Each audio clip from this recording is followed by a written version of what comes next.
most I ever made at one time was 500,000. It was hard for me to tell which was real and fake. I don't know if I should talk about this part, but I was born in Naperville, Illinois, which is a suburb of Chicago. My dad was a grifter. Yeah, he was. Yeah, I'm a con man. Yeah, he was a grifter, man. He liked to, he was a paper hanger. So he used to, back in the 70s and 80s, you could open up a bank account. Mhm. They give you, checks. Yeah. And he'd go travel around writing checks and then taking the stuff back. And he would open the account in a fake name with a fake license. And my youth was a lot of traveling. He would take us on the road with him. And then when I was about, I don't know, 9. And you know this? Oh, yeah. I mean, you know this as a kid? You know this is... Well, I didn't know. Not And really? as a kid, I didn't know until he went to Stateville Prison, and we had to go visit him a couple times, right? And then I realized that, okay, this isn't legal, right? Yeah. And then he got out of prison and was with us for about a year and then took off. He left. How old were you? I was about 9, 10. Okay. Yeah. There was some things that went on. He kidnapped us for, he took off for a minute, then came back, kidnapped us, took us to Oregon, crossed the whole country, and then brought us back. He literally dropped us off. My mom was homeless. She was staying at the Salvation Army on Sheridan, and he literally dropped us off at the homeless shelter where my mom was, like 2 days before Christmas. Yeah, it was real nice Christmas. This is a Dickens story. Yeah, bro. it was some pretty shitty stuff, man. Yeah, and but my mom was great. My mom, even though she dealt with the mental illness, real religious, So we always went to church, always had to pray every morning, all that stuff. And a lot of her mental illness revolved around religion too. She'd see demons and angels and all kinds of stuff and. Well, you Leprechauns. keep saying we. Oh, me and my brother and sister. Yeah. So one brother, one sister. Okay. Yeah. So with my mom, I had one brother, one sister, both younger. Yeah. So we were in the projects for a little while. We stayed in the shelter for like 90 days. They got us into public housing, which was projects on the south side of Chicago. So I went from. That sounds rough. Yeah. It was intense, right? Like. It was 84 because it was the year the Bears won the Super Bowl. I'll never forget it.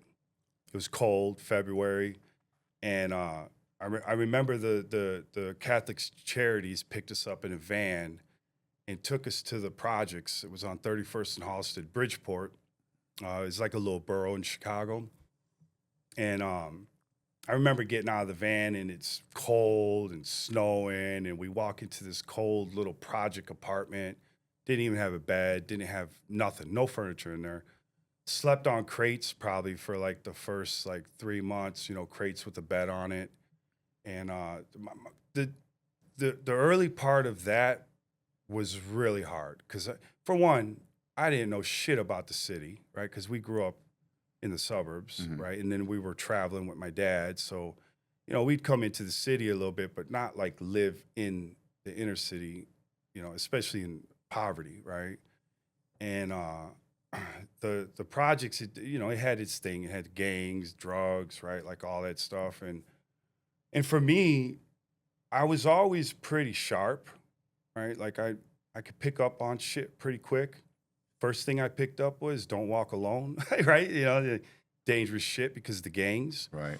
I'd go to school in the morning and we'd have to walk through another gang neighborhood, the Latin Kings, and where we lived in the projects, it was Disciples. And so automatically they just assumed you were a disciple because you lived over there. And so I got jumped on a couple times, beat up a few times. And then I finally realized, okay, I better start walking with them, right? Right. Because they're not getting jumped on. They're fighting, but they're not getting jumped on. So I went through some years of, gang stuff. I got shot in my side. I had about 6 friends killed by the time I was 19. What do you mean? So I've been shot. You joined a gang? Yeah. You really have no choice, right? Okay. Because you're living in this area, right? Right. And people from outside that area, they see you living over here, and so they automatically assume that you're a gang member, right? And then for me, strengths in numbers. right? So when I'd be walking alone, I'd get my ass kicked, right? Yeah, you got. So I understand. You have to. I just didn't know if you joined the gang. I thought you said you were walking with them. I eventually joined. Yeah, Okay. Became a part of it. Ended up really doing some heavy shit with it. By the time I was 18, I had been shot. Well, how'd you get shot? You keep saying that like it's not. I mean, at that time, it was, I had 6 friends murdered. Okay. Right? People talk about war in Iraq and all that shit. Man, go to the south side of Chicago, man.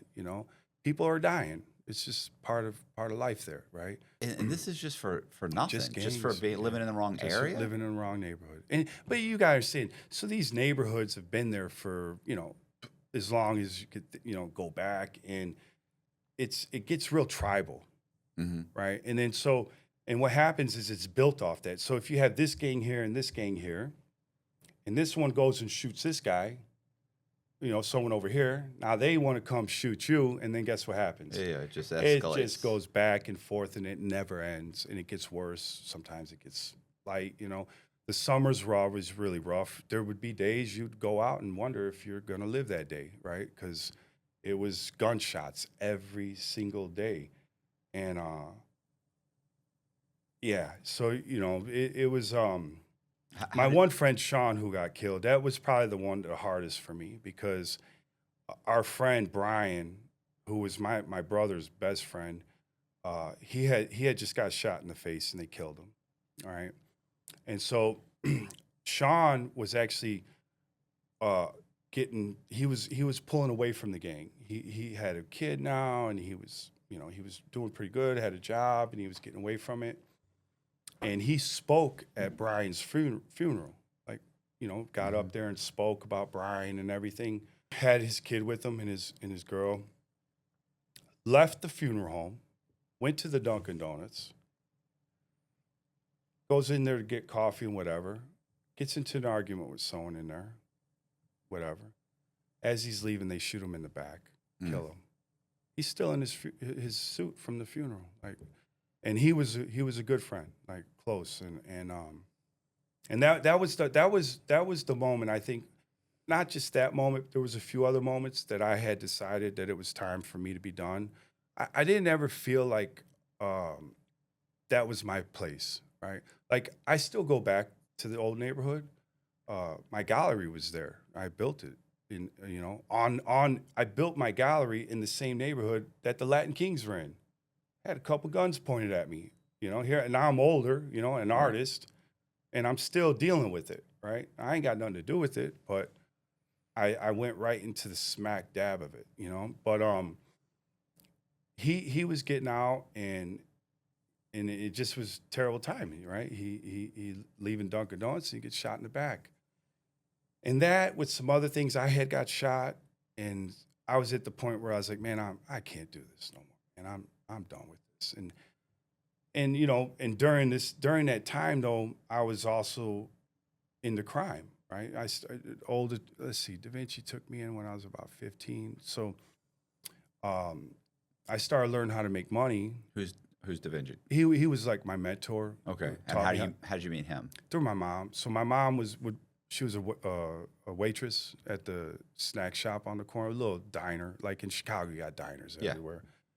And so I would go in there, and my mom give me a shake or a burger, and there was an old Italian that would always be in there, and he just took to me, Not I wouldn't say necessarily like a dad, because I was kind of like, after what happened with my dad, I wasn't really into that, and but me and him became close, and I ended up stealing a car. We were stealing, jacking cars and just dumb shit. And I got arrested for it. My mom was at work, so he offered to come get me out of the jail, because they could sign you out, right, when you were a juvenile. Mm-hmm. And on our walk back, he just started telling me, he's like, man, what are you doing? You're smart in this. I said, what else you gonna do in this neighborhood? Right? There ain't nothing here, And he ended up taking me in. He was a counterfeiter. He was print money, but the old way. He had the presses and the inks and the plates and everything. And I did that with him I was like his little assistant, for about 9 months to about a year. He didn't ever let me make it, but I would carry the paper and I would, help with the inks. And and help with different things that he had going on. And he's got an actual, like a studio, well, he had a print shop. Yeah, he had a print shop. He has a real print shop? Or Well, it was a counterfeit print shop. It's in the back of it's some warehouse somewhere. It was a warehouse, had an old, shaft elevator that went down. It was crazy, his place. Right. So, like, nobody knows where it is? No. And I did that for a little while with him. He ended up disappearing. After about a year, something happened. So my neighborhood, Bridgeport, if you ever look it up, it's a little borough on the south side. And so you had Chinatown, like on 22nd. Then Bridgeport started on like 26th and went to like 39th. And within Bridgeport, you had Italians. Mayor Daley lived in my neighborhood, 33rd. So on this side of Halsted, it's kind of like Eminem's 8 Mile, right? On this side of the tracks, it was all poor. On this side of Halsted, it was like the Italians and the Irish, and then you had the firemen, and it was all city workers and stuff. And then when you went over here, it was just the grunge, right? It was everything mixed: Irish, Italians, Mexicans, whatever. And that was the poverty-stricken area, and that's where we lived. But he was an Italian from the other side, right? And so he pulled me into his world for a little while, and I was fascinated with because up until this point, we had been stealing cars, breaking into garages, breaking into cars for stereos and speakers and stuff, just petty crime. He brought me into a world where it's like, man, literally printing fucking money, like it was the old hundreds. Remember the little face hundreds? Yeah. Right. So the new hundreds were not. This was early, and but I loved it. Right. I love the smell of ink, right? Even now, right? When I pop a can, I pop cans of ink now, but not to print money, right? Right. I pop them for artistic purposes only, right? But I love the smell of it. And there's the old printer's ink. It has like the smell, and I fell in love with it. And it broke when he disappeared. Another moment in life where I lost somebody. Right. And that's why it had always been real hard for me to get close with people over the years, because so many friends had either died, disappeared, or, just prison. Right. Did you ever find out what happened? He just one day you showed up for work and nobody's answering the door? There. He never showed up first he didn't show up to the diner. He stopped coming to the diner, which was a real indicator something wasn't right, because he always went to the diner, always see my mom, now he's gone. My mom didn't know what happened. But, people disappeared in my neighborhood. It was a mob, and, there was a lot of mafia, a lot of stuff like that going on, So my neighborhood, it was. Is that what you think it was related to? Oh, it had to be, yeah. Because to me, he could have gotten arrested. Nah, he could have. Yeah, it was. He could have found out he was going to get arrested, take it off. Yeah, if he would have got arrested, people in the neighborhood would have heard about it, right? Okay. So the fact that there was no talk of that was the indication that, something went wrong, right? Did he live really under the radar? I mean, because he's staying in this is not this is not like a ultra wealthy area. He's printing and just staying under the radar. Under the radar, yeah. Okay. Yeah. And selling the money to, the gangsters, right? And that's because I ended up doing the same thing, but just, years later. And so who knows, right? Like, I mean, I don't know what occurred, what he had going on, because I was so in just like this little compartmentalized you're 15 area. years old. Yeah, I didn't know. So when he was gone, I went back to petty crime again, started doing bullshit, and when I got shot, that's when I decided that I had to figure something out. Right? Why did you get shot? You don't have to. Well, it was neighborhood stuff, right? Somebody just. Well, they walked up on me. I was actually walking through the projects, going through the basketball court, and I had just left a party, and I could hear somebody walking up behind me. So I turn around, and they got bandanas on, and I thought it was a couple of my guys from the party, like playing a joke on me, And I'm like, hey man, pull those down. I can't see your face. They were like, pull them down, and they pulled out the guns, pointed them. I turned around, put my head between my knees, and just started running. I could hear the bullets flying. I mean, it's like a zipper sound. And then I I got hit. I fell to the ground, and I was going to stay on the ground, figuring they killed me and they take off. And when I hit the ground, I'm like this, I could see them running up on me, still shooting, and the bullets are hitting the side, sparks. I got up, ran for like 5 blocks, couldn't even believe I was able to run. And I get to the bus stop, I sit down, and I'm feeling myself, right? Because you're like, man, what? And then when I put my hand in my pocket, I could feel the blood. And that's when I told there was a Chicago Tribune little stand out there. I said, hey, man, I've been shot. Call the ambulance. The ambulance came. And then that's when I was like, okay, I got to make a change. Something has to give here. And got into a little bit of more trouble. Went to jail for like, I think it was like 90 days, for like a burglary or something stupid. And when I was in jail, I quit the gang in jail, which was like unheard of, right? I might have been in jail a little longer. Maybe I was in there for like 6 months on that. Yeah, it was, because the first 3 months I was all involved in it. So when I went to jail, when you go to jail in Chicago, there's like neutrons, and then there's folks, and then there's people, right? It's gang oriented in the county jail. So as soon as you walk through the door, they're like, what you be about, right? And you're like, what you be about? Yeah. And you're either folks, people, or neutrons. The neutrons get treated badly, right? You're sleeping on the floor, you eat last, you're just completely treated. But I was a part of the disciples, so right away, they grab your bunk, they take you to a cell, they bring you a little care package, they take care of you. And I had a little juice on the street, from the gang part of it. And so right away, they made me one of the shot callers for the dorm we were in, right? And what that entailed is I had to take reports of how many people we had, how much we had in our commissary box for, so I had to do these reports, and it was in code, right? There was the main leader who was over the whole jail, right? And Cook County is a big jail, right? I think it's like, man, how many divisions? It's like 12 divisions. I don't know, it's a massive place, holds like 30,000 people. It's like a little city, right? So you have the main leader, and then you have leaders for each division, right?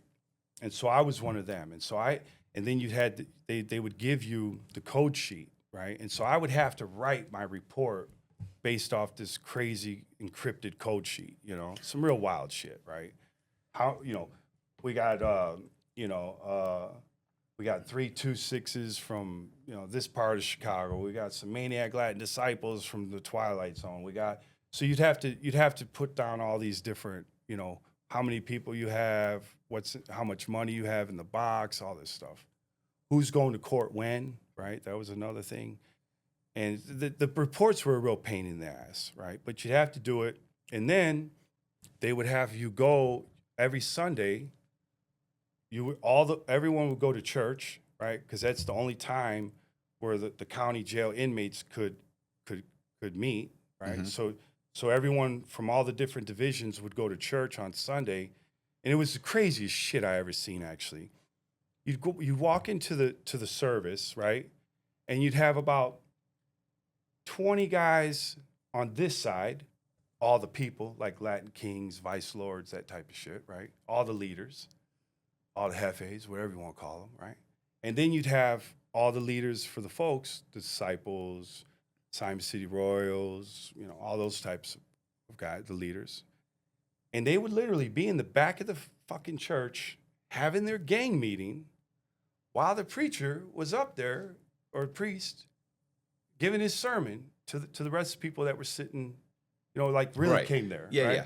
This is crazy as shit. I don't even know how the guards let it happen, but the guards were paid off, whatever, man. But it was the craziest shit I ever seen, right? And the first time I went, I turned in my report. I got introduced to everyone, and I did it like 2 more times, and I started feeling real shitty about it, right? Because I went to church. I went to church every Sunday, even though I was a criminal or whatever, street thug, man, I still prayed. It was kind of weird, man. You know, I still had this belief in a creator, and so I was feeling terrible about this shit, man. I was like, man, this is bad, doing this shit in church, you know, talking about, hitting this dude, and, this guy's got a 3-minute match violation, right? Match violation is like the worst you can get because remember the old wooden matches? Mm-hmm. So the violation, if you did something like say you stole or you were doing some dumb shit, the gang would give you a violation, right? And so they would give it off based off matches. So they 3 enforcers, they take you in the cell, 3 guys would go in there with you, and they'd beat the shit out of you. And there would be one guy who would light a match and let it burn, right? They let the wood burn. And that's how long they would beat the shit out of you, right? So 1 match, 2 matches, 3 matches. So here I am, partaking in this shit, and I'm just, my insides are just like, this is fucking wrong, man. Right. I can't do this, man. After like the 3rd time, I decided I wasn't going to go there no more, right? So the guy that was underneath me, I did the report. I would go do all the fucking crazy cryptic fucking shit, and then I give him the report to take to church, mm-hmm. right? And I did that for like 2 weeks. First week, and then the second week, he comes back. He was a Simon City Royal, actually, really good dude, man. And he's like, "Hey, Art, they're saying that you got to come. That I can't come no more, right?" I'm like, "Why, man? I'm doing the press." They say, man, they're just saying that you need to be at the next one, right?" I'm like, all right, man. So next week comes, same thing. I do the report, and I was like, "Man, I'm not going. You're gonna, man, bro, they're gonna get crazy if you don't go." All right, yeah. What are you gonna do? He comes back that week and he tells me, he says, "Hey, they're demanding that you be there next week, bro. Like, there's no missing. They told me don't even come, And I was like, man, dude, okay, right. Sunday comes, I don't go. I did the report, I don't go. He ended up going because he was arguing with me, bro, you gotta go. You can't send me, they'll beat the shit out of me. I'm like, dude, you're just gonna have to, I'm not doing it, right? He comes back to the dorm with the grimmest fucking look on his face, right? Now, just 2 days before that, the GDs did a violation on one of their brothers, and they killed him. Mm-hmm. He died, right? They beat the shit out of him to death, man, right? So he comes back with this grim look on his face, and he's like, I can't believe this. I can't believe this. And I was like, what's going on? He's like, man, I gotta go talk to Diak. And Diak was a maniac Latin disciple, real cool brother. And he goes, and then I'll come and talk to you, but it's not good for you. And I'm like, oh, okay. Let me fucking sit in suspense here for a little while, right? And so he goes, and there was 14 of us. So the dorm, I think, had like, I don't know, maybe like 100 people in the dorm. And there was about, there was probably about 20 of us, and then, maybe about 20, people, vice lords and Latin kings. So anyway, they come and they said, Diak tells me, he's like, hey, we got a smash on side order for you from the top. I was like, what? He's like, yeah. He's like, for you, you're not going to the meetings and this and that. And I was like, well, what's this going to entail? And he's like, well, we're going to all have a little meeting. We're all going to go and we're going to discuss what we're going to do. And you just need to go to your cell and sit there until we come get you. And I'm like, what? Right? Pass. Yeah. Like, what the fuck, man? Right. So I go to my cell. The Simon City Royal, he's walking with me to the cell. He's like, Art, they told us to give you 6 matches. I was like, 6 matches? That's a fucking death sentence, man. Right. Like 1 match. You ever see how long a fucking match burns? Real fucking slow, dog. You know what I'm saying? I said 6. He's like, yeah, man. I don't even, fucking 3's rough, right? But 6, that's like, I always tell Colby, like, there was a fight in prison that lasted like a minute one time. Yeah. That's an eternity. Oh, it's an forever. eternity. And that's 2 guys fight. That's fighting back. Yeah. That's one-on-one. One-on-one, yeah, no. 6 matches, that's like fucking 10 minutes just getting beat down, right? Yes, you'd be dead. so I go in my cell, and I literally, man, I got on my knees and I prayed. I said, Lord, I said, if this is the way you want me to go, just do it quick, you know, just let this end fast, you know. And they came, they got me. I walked down to the corner cell. Man, it was so hot in there, man. Fucking guys standing up on the side of the walls. I mean, it was just some real eerie looking shit. And I walk in there thinking that I'm not walking out, right? Like, this is it, man. I'm fucking dead. And Diak, the maniac, he says, listen, man, we all talked about it, bro. And we all love you, man. I was a good brother to him, though, right? Even, you know, the short time I was there, and I was always handling my business, made sure everyone was taken care of, always on my function, you know. And he said, and we just don't feel right about this. Like, we just can't do this to you, man. He said, but we have to do something. He said, so we've decided that we're going to give you one match, and you get to pick the guys that are going to do it, right? Because there was some big hosses in there, man. Yeah. Like, there's some, you know how it is in prison, man. So the enforcers are enforcers, and cats are massive, right? So I picked the smallest guys, man. I was like, I'm gonna get you, you know. And they gave me the one match, and then they put everyone to secrecy. Like, nobody in this room could ever talk about what happened, and you can never leave the dorm. Like, I couldn't go to the church ever. I could, because I needed to look fucked up, right? So okay. So I was kind of like, it's like when a guy gets the shit kicked out of him, like he'll stay in his cell and the other guy will bring him his food. Yeah, that's kind of how I had to live for a little while. Yeah. I wasn't, you know, they said you can't go anywhere because it's going to be obvious we didn't follow through. We didn't follow through, yeah. Right? And so everyone was sworn to secrecy, man. They burned the match, you know, beat on me a little bit, and I was out of the gang. That was it. I was done, you know.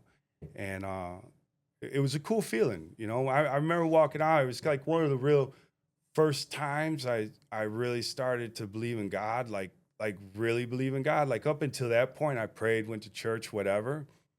But I felt like there was something real special that happened there with me, you know? And I've always been, in a sense, even though I was in the underworld and in that whole world, I always had a real strong morality about things, right? Like, I don't like lying, right? I hate stealing, right? I won't even steal a paper off somebody's porch, man, you know? But I'll print some money, though. Right. I'll print some money quick, man. But I stand on certain things, you know? Like, even in this art world, the same shit, man. I've walked away from a lot of stuff because it just wasn't right, you know? But yeah, so that was you know, that was my jail time. And when I got out of that, things weren't working out with my first, my baby's mama. I'll call her my baby's mama, right? Yeah. She ended up becoming a Chicago police officer. So, you know, that wasn't going to work out too well, right? You know? But she's super cool. Me and her are super cool now, too. But she ended up, you know, she started dating a cop. Me and him kind of got into some beef, you know, and so I took off to Texas because my mom was from Texas. My dad was from Chicago. So we went to Texas quite a bit. Gainesville, Texas, little town north of Dallas. And so my mom's family was down there. So my mom was like, you know, I had been shot, went to jail, you know, my girl left me for, you know, a police officer, right? And so my mom was like, man, you need to get out of here, man, you know? So I went down to Texas, and that's when a whole nother part started with that's how the Counterfeiter came about. Because I had been out of the, you know, since the old man disappeared, I hadn't even thought about printing money, you know? But you know it's out there. Like, most people never think about, like, out of all the crimes you can think about are possible, most people don't think counterfeiting, like, that's not in their, you know, that's not in their wheelhouse. But you've been through, you've seen that it's possible. Yeah, It's not like, hey, this is something that's magical that I don't even know how the process starts. You kind of know how the process starts. You've at least seen it. Yeah, I had some good experience with it, you know. You hadn't done it, but you'd seen that it's possible. Yeah. And so when I went down to Texas, I got into a little trouble, right? And when I got out, I was dating this little country girl, right? And so I studied. I like martial arts. I'm into martial arts, Bruce Lee, you know.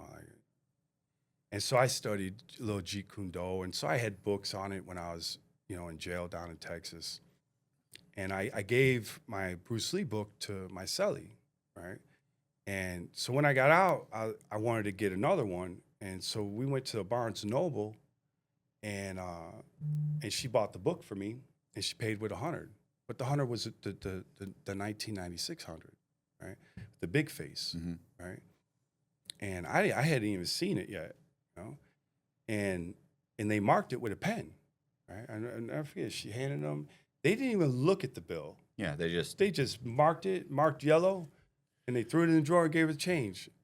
Now I had only been out of jail like 3 days. Like there in because I was in a state situation. There was no halfway house. He just did a little time and got out. And so right away my mind is going crazy. Like I asked her, I said, "Man, is that how they do it all?" And then, what do you know? Everyone had the marker. Everyone had the marker. So now I started thinking back, like, oh shit, I know how to do this. Right. Like this is something, man. If I could figure out how to make the paper mark, man, I could have a run with it. And at that time, when they came out with that new bill, it completely decimated the counterfeiters. Yeah, because they've got a little bit of time. Yeah, but the whole watermark thing, like putting the watermark in the paper and the strip, but the pen was the tricky thing. So you're saying the new bills is the pen?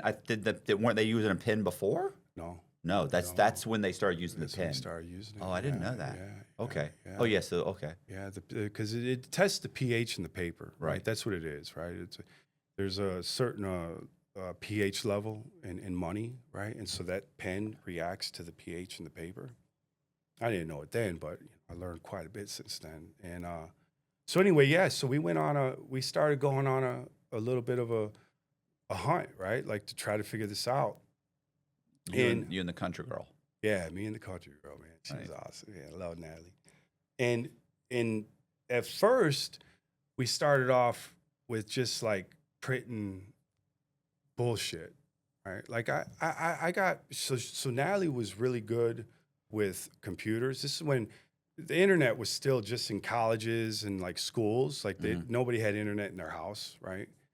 And but she was a techie. She worked for a tech firm, where she would take calls for people that needed their computers fixed or whatever, right? She was really good with computers, whereas I didn't really know shit about them, And so right away, though, there was Photoshop. I think it was like Photoshop 3.0 or something, like the earliest version, And so I'm starting to put this thing together, like, okay, wait a minute.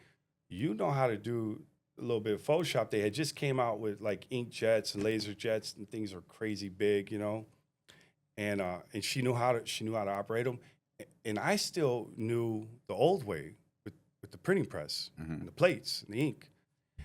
So at first we started just doing like small bills, right? And just the money was shit. It wasn't very good. It looked good, but it felt a little off, Yeah, it's really it's that feel. feeling. Yeah. The feel is the most important part because it's the first sense that's activated, right? So people touch it, they see it, right? As soon as someone that's been handling money all day, they have a real feel for it. They got a feel for it, right? Whereas if someone, you might be able to pass it off on someone on the street who's not literally counting money every day. So what did I do? So we needed to get equipment. We were going through this whole process of trying to figure out the money. It was taking time, needed money to live. So one of my friends was a cabbie up in Chicago, little Italian guy, Antone. And so I told him, I said, hey, man, how, and he was a hustler. He was a hustler. Cause this is when cabs, still had cabs. You ain't got cabs no more. Damn, I feel so old talking about this shit, internet and cabs and what the fuck, man, you know what I'm saying? Like, and I said, man, Antone, I said, I made some fives. I'll never forget. I made some fives, and they were pretty good, right? I said, do you think you could push these fives?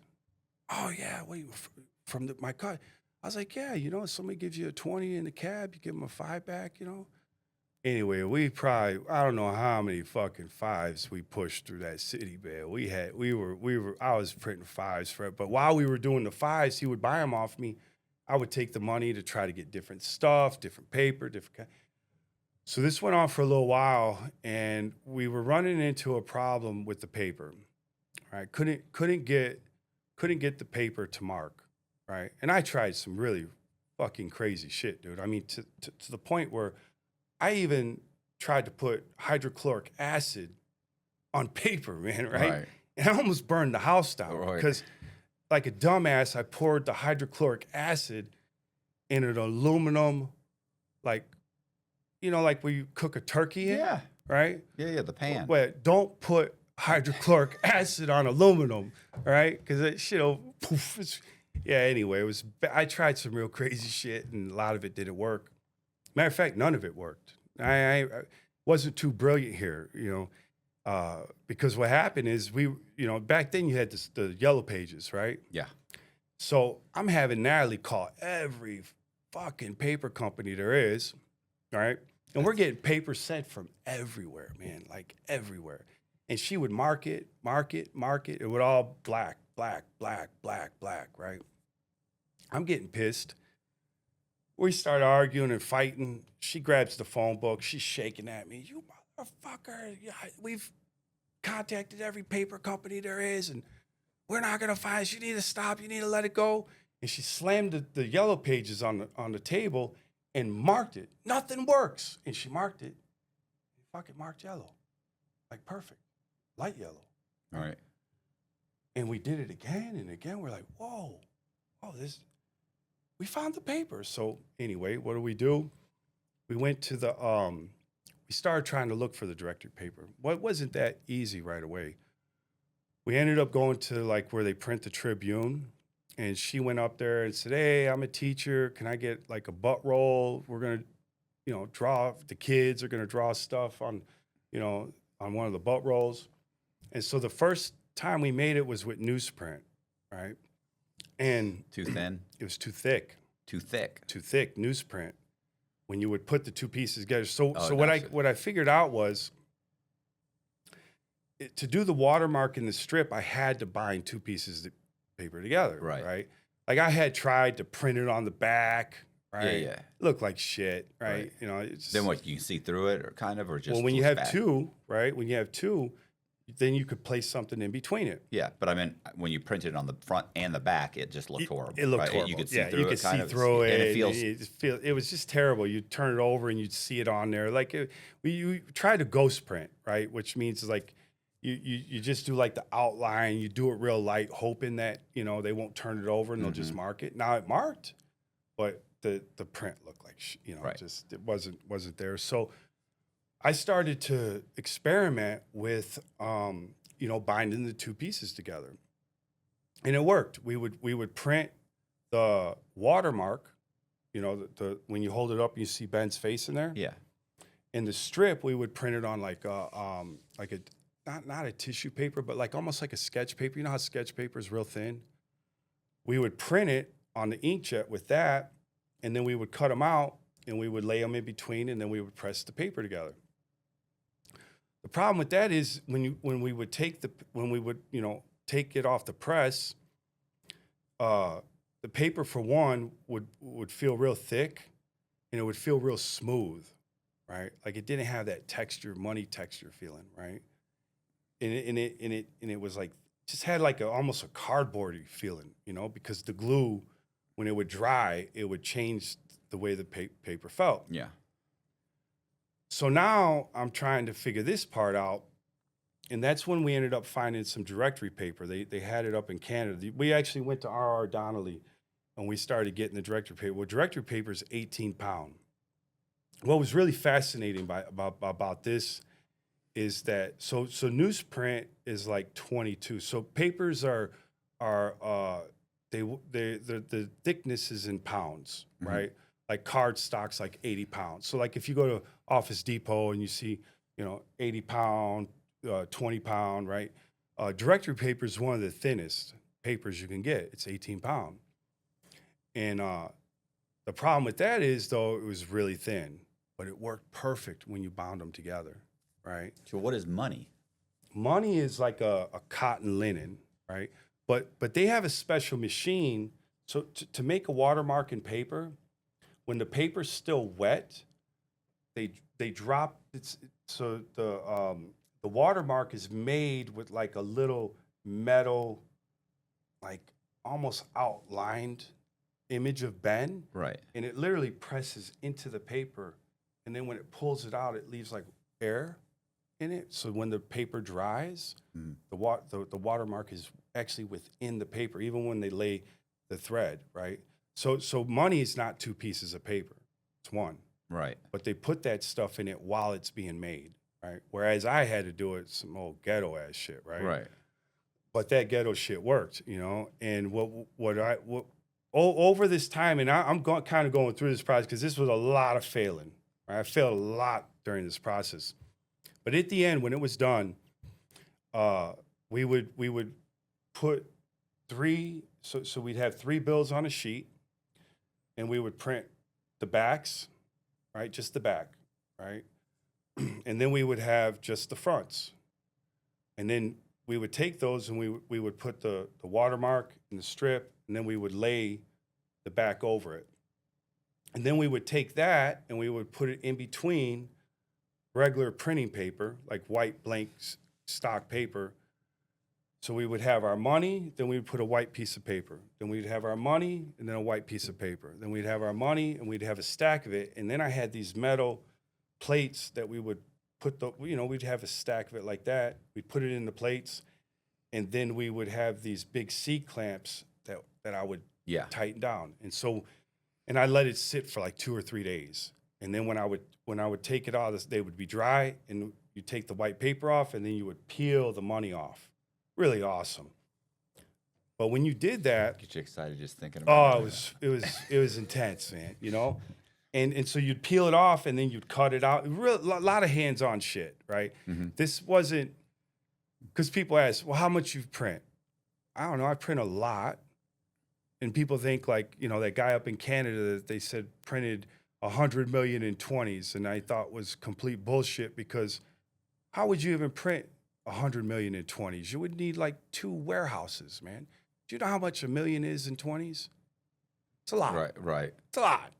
They say he printed 100 million in 20s. Like, I think he had the. And he didn't even go to jail. Printed. Well, it was Canada. The printing presses. No, I mean I had printing presses, right? But just the. Yeah, but you're also in the United States. Yeah, but I'm just saying 20s. You would literally have a whole building this big filled with 20s. Right. That's how many 20s you would need. You know. Are you saying he actually printed that much, or did he have the paper to? Oh, he said. Okay, I don't know about that. Yeah, he did it. But I do know that they actually found the presses. They found the paper. They found and that he was caught with paper, but I don't know what he's called. And it's also Canada.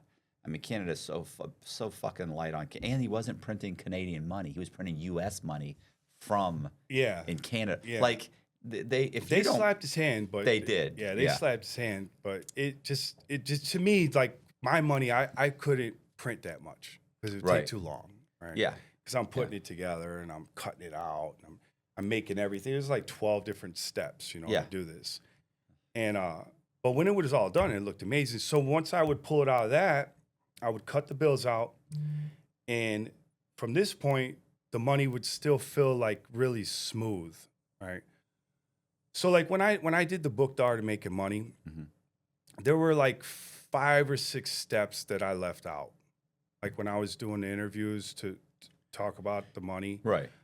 I didn't want to say everything because somebody was going to copy it. Yeah, I kind of figured that might happen, so I didn't want to give up everything, and so. But when that money, when I'd have that out of the press, we would hang it like on some. I made this. I made like this horseshoe out of wood. Big though, right? And I had these clotheslines that would go through it, and I would hang the bills on it. Really cool, right? It was really cool, right? You'd have all these bills, just rolls of hundreds, You get excited like when I talk about fraud. Yeah, you could tell, you could feel it, and you're like, "It's just tingly." It's just cool looking, It was fun, really, And And then I had a special chemical that I would spray with an airbrush. So I'd have all this money hung up, and then I'd come with my airbrush and I'd spray it down.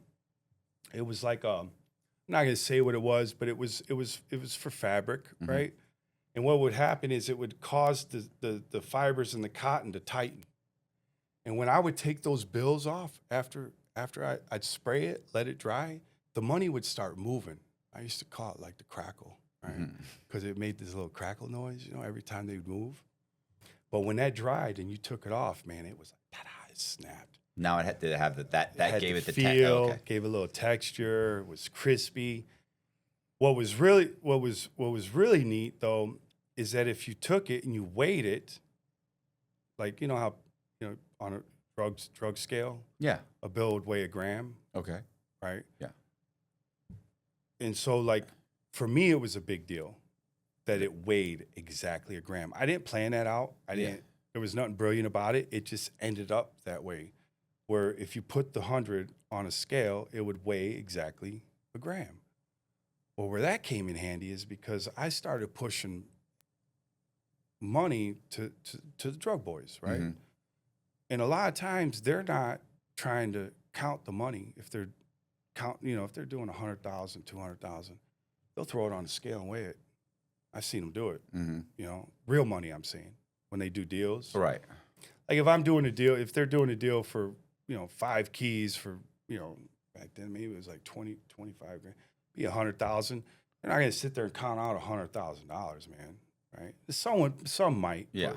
But if you're doing stuff like that, there got to be a little bit of trust involved. Yeah. Right. And I'd see them just throw it on the thing. Oh, it weighs this many grams. That's how many bills were in there. Right. Or they'd have their counter machine. Right. I ended up defeating the counter machine after I got this whole process down. Then I went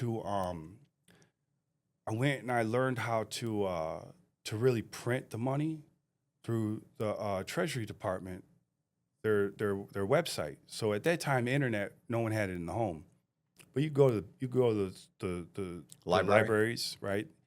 And so I'd go to the library, and I got on it really freaked me out. I got on the Treasury Department's site, the government, US Gov, whatever, and went to the money, and they literally showed you exactly how they made the money. Yeah. Right? And they show you all the security measure. Like they got a bill that this, you got to look for this, look for this, look for this. And you're like, why are you telling me this? Yeah. See, you just like showing me this stuff. So I'm looking at this. So at first, when we were making the fives in the early days, I wouldn't even bother with the whole printing press and ink. We would just run it, right? The fives straight up. And they were good enough for my cabbie guy to push, right? But you could see the flaws in them from the color variations, right? So, and I would tell people this: the guys that tried to print the bill all at one time, and I mean like, say they'd scan a bill, like Jeff Turner. I seen how he did it. He would print it pretty much straight off, right? It's impossible to get the colors exact because there's so many different variations going on in there, right? And so when we started, and especially when you would print hundreds, people are they look at them, right? And so, yeah, they'd use the pen, but people would get a little sketchy when they got to give change for 100. Because some of these people would be responsible. Sometimes they make them responsible if they busted a fake 100 and, they take it out of their check or something, which sucked, And so for me, it was like, okay, how can I get the colors the closest possible way? And that's when I decided to go back to what I learned when I was young, right? The printing press, the plates, mix my own colors.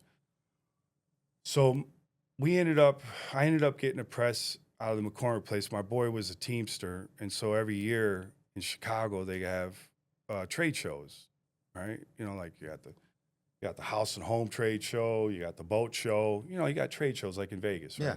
In Chicago, you got the McCormick place, you got trade shows all the time. Well, they got the printers trade show because Chicago has Printers Row. Chicago was known for its advertising, right? So there's printers everywhere. So we literally, my first press, we heisted right off the floor, right? When they were done with the show, that press didn't make it back to the company. You know, it came my way. You know, and that's when I started to combine the two. Where Natalie, she had a real good understanding with Photoshop, and you know the inkjets and the lasers, and then I had a good understanding still. I didn't really know, but I had enough to where I watched to where I could figure it out, to where I understood the old way. So my bill was considered like a hybrid because I combined the old technology and the new technology. So I would use the printing press to tint the color of the paper because that color was the shit that always stumped me with like an inkjet. It would either be too green or too beige or too this or too dark or too. And you can't order the paper that color. You can't. No, not really. Okay. You know, I mean, like I said, I had seen what the dude in Canada did. Said that some company in England or Europe made the paper for him. Yeah, not really understanding that they were duplicating the U.S. paper. But I mean, like if you were to call up and give them most companies, paper company, if you called them up and gave the exact formula or requirements for U.S. money, they would immediately say, "I'm sorry, we can't print that." Or like they'll call the Secret Service. Yeah, well, we'll yeah. do it for you. Yeah, what's your address? Yeah, it's Secret Service. You'd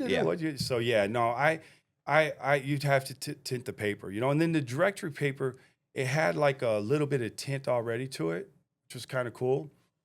And so I would use the printing press to tint the paper. So when I say it was a long process, it was a long process. I would have my registration on my offset, where I would put the plate on there, make the ink, and I would run all my paper, and it would just print the color of it, color money, which was like a light lime beige. It was a real hard color to make with ink because you'd have to use clear, and then you'd weigh just like a couple drops of the green. Or it was a forest green I used. Printer's ink though, right? I'm not going to say the full formula, but there were 3 different, and it was just like a couple drops in a lot, the clear, right, to get that color. It almost like you couldn't even see the color, right? It looked almost like a beige white, but there was a green, and anyway. So that would be the first thing. I would run the paper, and I would just color the money, right? Color the paper, color money. Then once that was done, I would burn my plates, my printer plates, just with the outline of the bill and the face, just that. So you have multiple plates. Oh, throughout this whole process. Oh, it's multiple plates because it's multiple colors. Yeah. And I would use, so this is how I learned how to do this, was from the Treasury Department, because up until that point, we would like with the 5s and stuff, we would try to print the whole thing all at one time. And I would be able to see the difference from a real one and a fake one, right? And I'd be like, man. And everything I would try, there would always be a little bit something off, right? Either this would be off. So for me, when I went to the Treasury Department's website, I seen how they would print this, and they would print the numbers, and then they would print the little heart. You know, they printed everything separately. I'm like, oh, let me try that. Let me see if that'll work. And guess what? It worked really well. Right? Did you really well? Yeah. Do you ever realize? Like, did you ever think to yourself that you were being? I know you want it to be perfect, but people just aren't looking at the money. And I always say this with fraud. They're like, you know, well, is it people are not looking for fraud? Like when I would go up and I'd hand you documents, people just okay, so you can sit over there. Like I would go get like the DMV would issue. I would get the DMV to issue me driver's licenses. Yeah. And I'd walk in and I'm giving you a fake birth certificate that I made at my house. You know, so I give them, you know, and that's got the seal and everything. And I give them the birth certificate. I give them my social security card. I give all fake. And then they would grab it and go, and they would do this. They just rub the embossed seal. Yeah. Because it's a certified. Certified, yeah. They grab it and okay, you can go ahead and have a seat over there. And I mean, I almost got to a point where I was like, hey. Yeah. You look at that. Yeah. Like that took me fucking hours. Yeah, you know, you wanted to look at it. I baked it. Like I want you to really scrutinize. Like it was almost insulting. Yeah. But I was thinking with the money too, you must be printing the money and they're just like, okay. They pop, especially the 5s they're not looking at. Yeah. You're trying to get it so perfect when where I could do 100. Right, and I would get, I'm up until that moment, like my heart's beat, like I'm kind of terrified, like I'm like handing you shit that's fake, and they're just giving it a cursory glance, and I kind of started realizing that when that happened multiple times, or even when I gave somebody something that they didn't accept, they weren't thinking fraud. Like they were thinking, oh no, I need one. Like I give you a fake shot record, let's say, and it didn't have the child's like the date of birth, on it, and they, I can't use this, and they go, it has to have the child's date of birth. I go, well, this is what the pediatrician gave me, and they go, but it's got to have, you got to go back to him because I can't use this, and they'd hand it back to me. I would think they would go, well, this has got to be fraud. Like, this got to be fake. They never give it to you without the date. Like, what the fuck is it? But they didn't. They would just hand it back. And that happened several times. And I started dawning on me, like, you're not even looking for fraud. Now, this isn't money. And you're handing somebody 100. They know they're responsible, or they may be responsible. And they know they have to go through that. They might, at the very least, they might lose their job because you didn't even hit it with the marker. Like, the marker's right there. Like, well, so I would get a little ballsy sometimes, right? And because of that right there, one time, and I don't know how this happened, but when I was putting the money together, one of the stacks, because I'd go fast, right? I got to where I could lay that paper down quick, right? I'd have a light table, right? So I'd have a plexiglass 4x8 sheet of plexiglass on 2 horses, and then I would have 2 lights on the ground facing up, coming through the glass, and then I would throw like a drop cloth plastic, when you're painting houses and stuff. I would throw it over the plexiglass, and then I would lay 3, 3, 3, 3, right? I'd have the whole table filled with just the backs. Yeah, because you're trying to line it up. You're trying to line up the square to make sure it's perfect. Make sure it's perfect, right? Somehow, some way, because you're grabbing, you're just going, some of the pages were upside down. Right? Okay. So I had a bunch of hundreds that had been this way, but the back was upside down, right? And I'm like, what am I gonna do? It looked good though, right? But just the back was upside down, right? And I spent them all. I was gonna say, I wonder if someone would even notice that. They didn't. I spent them all. I couldn't believe it, right? And it was almost kind of like fun, like, hey, let me see if, can I do this? Until you get caught. You're running out of the fucking store. I would love to get one in back one day, the upside down 100, man. But yeah, no, people generally are going through life thinking that, people are good maybe, or just they're not looking for, I just don't think they're looking. I don't think they're not normal people are not criminal minded. Bozak one time said he printed, he had he got a batch of let's say visas, and he said, bro, he was a credit card counterfeiter. And he was like, he said, I got so fucking sloppy. He said, I actually printed the visa number for Visa on a MasterCard. He said, the name links up, everything's fine. He said, didn't even realize it. He said, and walked into the store and bought something, and the girl took it and swiped it. That's when they used to swipe it. And it would come up. And she swiped it. She never even paid attention. No, she did. Oh. She looked, she's 17. You're at a fucking Kmart or something, when they had Kmart, whatever. And she swiped it, and it comes up, and it said Visa. So it said Visa with the numbers, and boom, and she went, and she goes, what? She goes, huh, that's weird. And obviously when you do something fraudulent, that's the last thing you want to hear from anybody. That's weird. Oh yeah. And she goes, huh? And he goes, what's that? And he said his brother was with him. He's standing behind him. And he goes, what? And she goes, yeah, it says Visa, but it's a MasterCard. And he goes, oh yeah, that's how they're doing it now. They're Visa MasterCards. And she goes, oh, okay. Complete Jedi mind tricked on her. Huh? I don't know what to think. Gave him the card, gave him the stuff, turned around. He said, as we're walking out, he said, his brother goes, you're getting fucking sloppy, bro. You're getting sloppy. He's like, shut the fuck. He's like, shut up. He's like, I know. You do. You get cocky. You get cocky, man, And so a funny story with my money is, one of my guys was going down to Jamaica, right? And so I gave him a stack. I think I gave him like 10 grand to go down there with. And when he came back, he had the craziest story that I had ever heard. He's like, Artie, we had the greatest time with your money until it started falling apart, right? I said, what do you mean falling apart? He said, well, I don't know if it was the humidity or what. Yeah, he said, I was thinking humidity. Well, here we are. We're going to the strip clubs, and then we even ended up getting a bus with all the women on there. We were having the best time. We were handing out hundreds for the first night they were there, first couple nights, I guess. He goes, and then on the third night, he said one of the girls from the club came up to me and said, hey, you know that money, the 100 that you gave me? He's like, oh yeah. Well, it fell apart, right? He goes, what do you mean? He goes, I don't know why that would happen like that. And she goes, well, I think everyone's hundreds are falling apart, right? Fucking U.S. press, man. Yeah, he's like, he said they left that day. He said, of course. Yeah, he said because they were buying, all kinds of stuff from Jamaica with it, He's like, bro, you got to fix that, man, And so I actually did. I ended up changing the glue to a Super 77, right? And that stuff worked pretty good. And the one was it was what, water based? Yeah, the first glue. And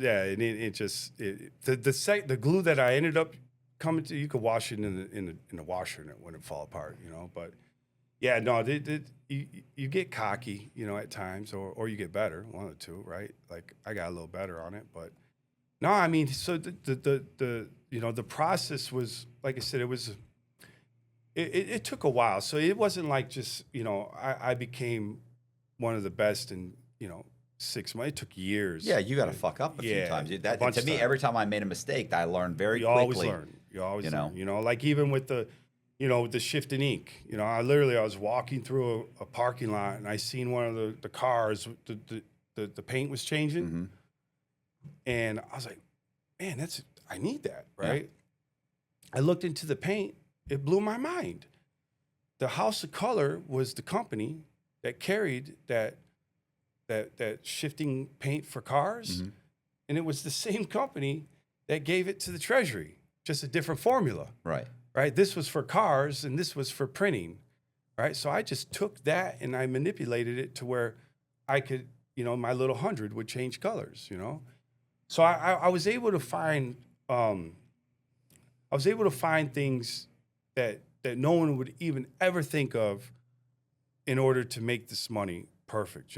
I mean, by the time my career ended, and I actually liked when the money changed, right? Like anytime I would find something new that I could do to make it better, to me it was like it changed the recipe, so to speak, right? Mm-hmm. So like. The Secret Service, they have methods of tracking the money, right? Serial numbers, right? Maybe footprint or like the schematics of whatever you're doing. Yeah. Well, each bill is unique to the person who's to the counterfeiter. Every counterfeiter has to. Yeah. There's not one book that they're all following. They're all kind of feeling their way through. And so with me during the time, because it was the new bill that came out, so I'm doing the 9600. It hadn't been out very long. The process it evolved quite a bit. By the time my career was done, like it was hard for me to tell which was real and fake. I mean, it really became difficult. Mm-hmm. Where I changed the clock tower on the back of the 100, time is different, right? Right. It is, right? The little clock on the back of the 100. Yeah. So on my money, the time's different, right? There's a few things that I would do, but like even the red and blue threads that's in the paper, mm-hmm. right? I didn't use those right away until I got busted in the House of Blues because they weren't in the paper. What are you doing? Are you putting together like $10,000 and selling it to somebody for $2,000, or like what's the process of how are you turning this funny money into real money that you can keep because you can't spend it? No, you can't. Yeah, you can't spend the money on anything that could trace back to you. Right. So you can't do like even I've heard of people doing like gift cards and stuff like that. I wouldn't go near none of that stuff, man. It was just no car payments, no rent. No gift cards. In the early days when we first figured it out how to make it mark, we would just travel the country. Me and Natalie, we would travel the country.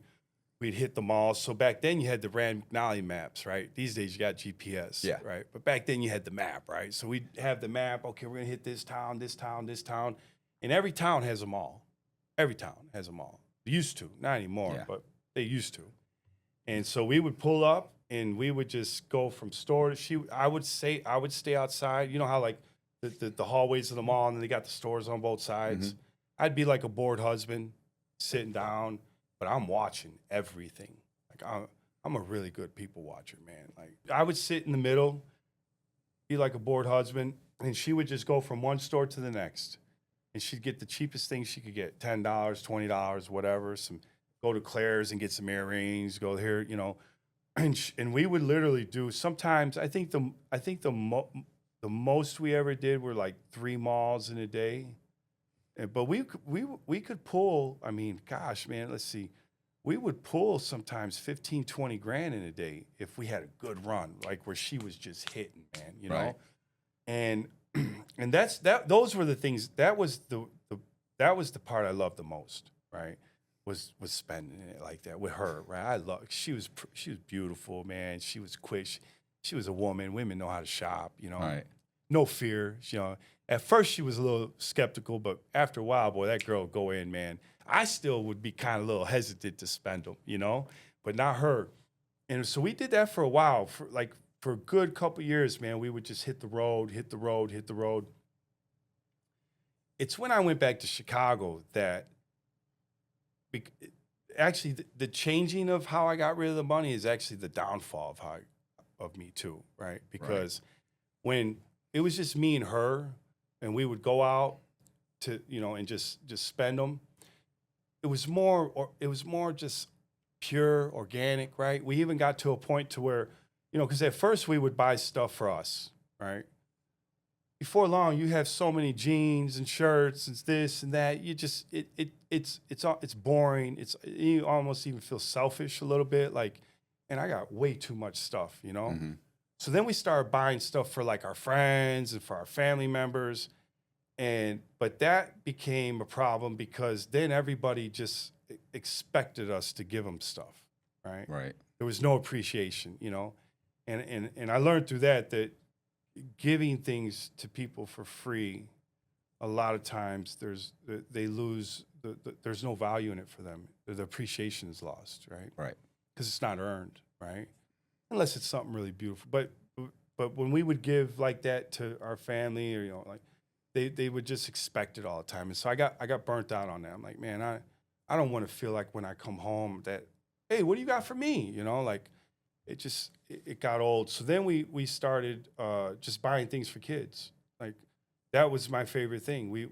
I'd say, listen, when we hit these places, just for buy diapers, buy baby clothes, buy bottles, buy this, all kids stuff. And what that did was it did 2 things. For one, when you're traveling on the road and you got a trunk load full of merch, and then you got a glove compartment filled with 20s, 10s, 5s, and 1s, it could look a little suspicious if you get pulled over. Right. Right. Hey, what's going on here? You know. But if you gave everything away, then your car's empty. You got nothing. You hide the money. So for me, it was like, because I grew up poor, because I was in the Salvation Army shelter as a kid, every town has a Salvation Army box, a drop box. You'll see them like in the corner of a parking lot. Mm-hmm. Yeah. The donation boxes. So we would hit a town, and then we'd go straight to the charity box, and we would just drop everything in it, and then leave. And that was my favorite. I probably could have done that the rest of my life. And probably could have if I didn't do it the second way, right? What was the second way? Well, the second way was I would sell it in bulk, right? I would get 30 cents on the dollar. When I went back to Chicago after all that happened, you know, going down to Texas, meeting Allie, breaking the bill and all that shit. When I went back home and showed some of my boys, right, like, hey, look what I got. Right. They were like, whoa, right? And it got crazy. Like, I was selling a large amount, 100,000 for 30. I usually didn't ever go over a certain amount because it's dangerous when you're dealing with large amounts of cash, even fake money that looks real. It's a lot easier to get robbed, killed, whatever. You know. Yeah, some people will kill you for Oh hell yeah, for 30 grand. For 30 grand, yeah, for sure, man. So I was real cautious with how I sold bulk. But I had a couple guys.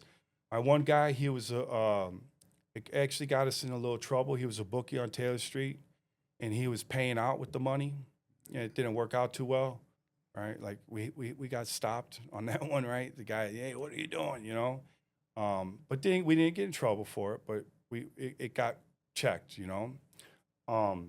The biggest thing was selling it to drug dealers, right? But the big boys, the ones that were sending, you know, $1 million cash to Mexico, right? You know they do that, right? They ship insane amounts of money down there. Right. I didn't know back then. I know now. I mean, it's smuggling cash. They smuggle cash over the border. It's crazy. Into Mexico. Back into pay Mexico. For yes. the drugs that have come over, get Very sold. much, They got to get it back. And it's not that easy. It's not as easy as people may think. You know, they got secret compartments for that. So I had different outlets where I could sell chunks of it. Probably the most interesting one that I had is I was dealing with some Jordanians that owned a casino out in Vegas, and they were running them. So the early days and when the money was like when nobody was. So here's the thing: when I figured out how to break that 100, there was nobody doing it. Right? I mean, I was one of very few that was doing that. So the money was still like it could still it would go through the machines, right? It would go through the casino machines, the hundreds, because I had the UV and the magnetic and all that stuff in it. So eventually they caught it and they stopped that. They fixed it. But in the early days, I could get that money to go through the machines. I ended up meeting one of my friends. He was he was real close with this Jordanian family. They had an exotic car company, and we were selling it to them unbeknownst to us. They had a casino out in Vegas, and so they were buying the money from us, and then they were sending it out to Vegas, and then they were pushing it through the casino. It was a great thing for a minute, right? He's dead now. He killed himself right after I got it. I don't think it had anything to do with this, but he was doing some heavy stuff. But he calls me one day. He's been buying like 100. He would buy like 100 grand, 200 grand, right? He calls me one day. He's like, "Hey, my cousin wants to meet you. He wants to get like $5 million." I said, $5 million?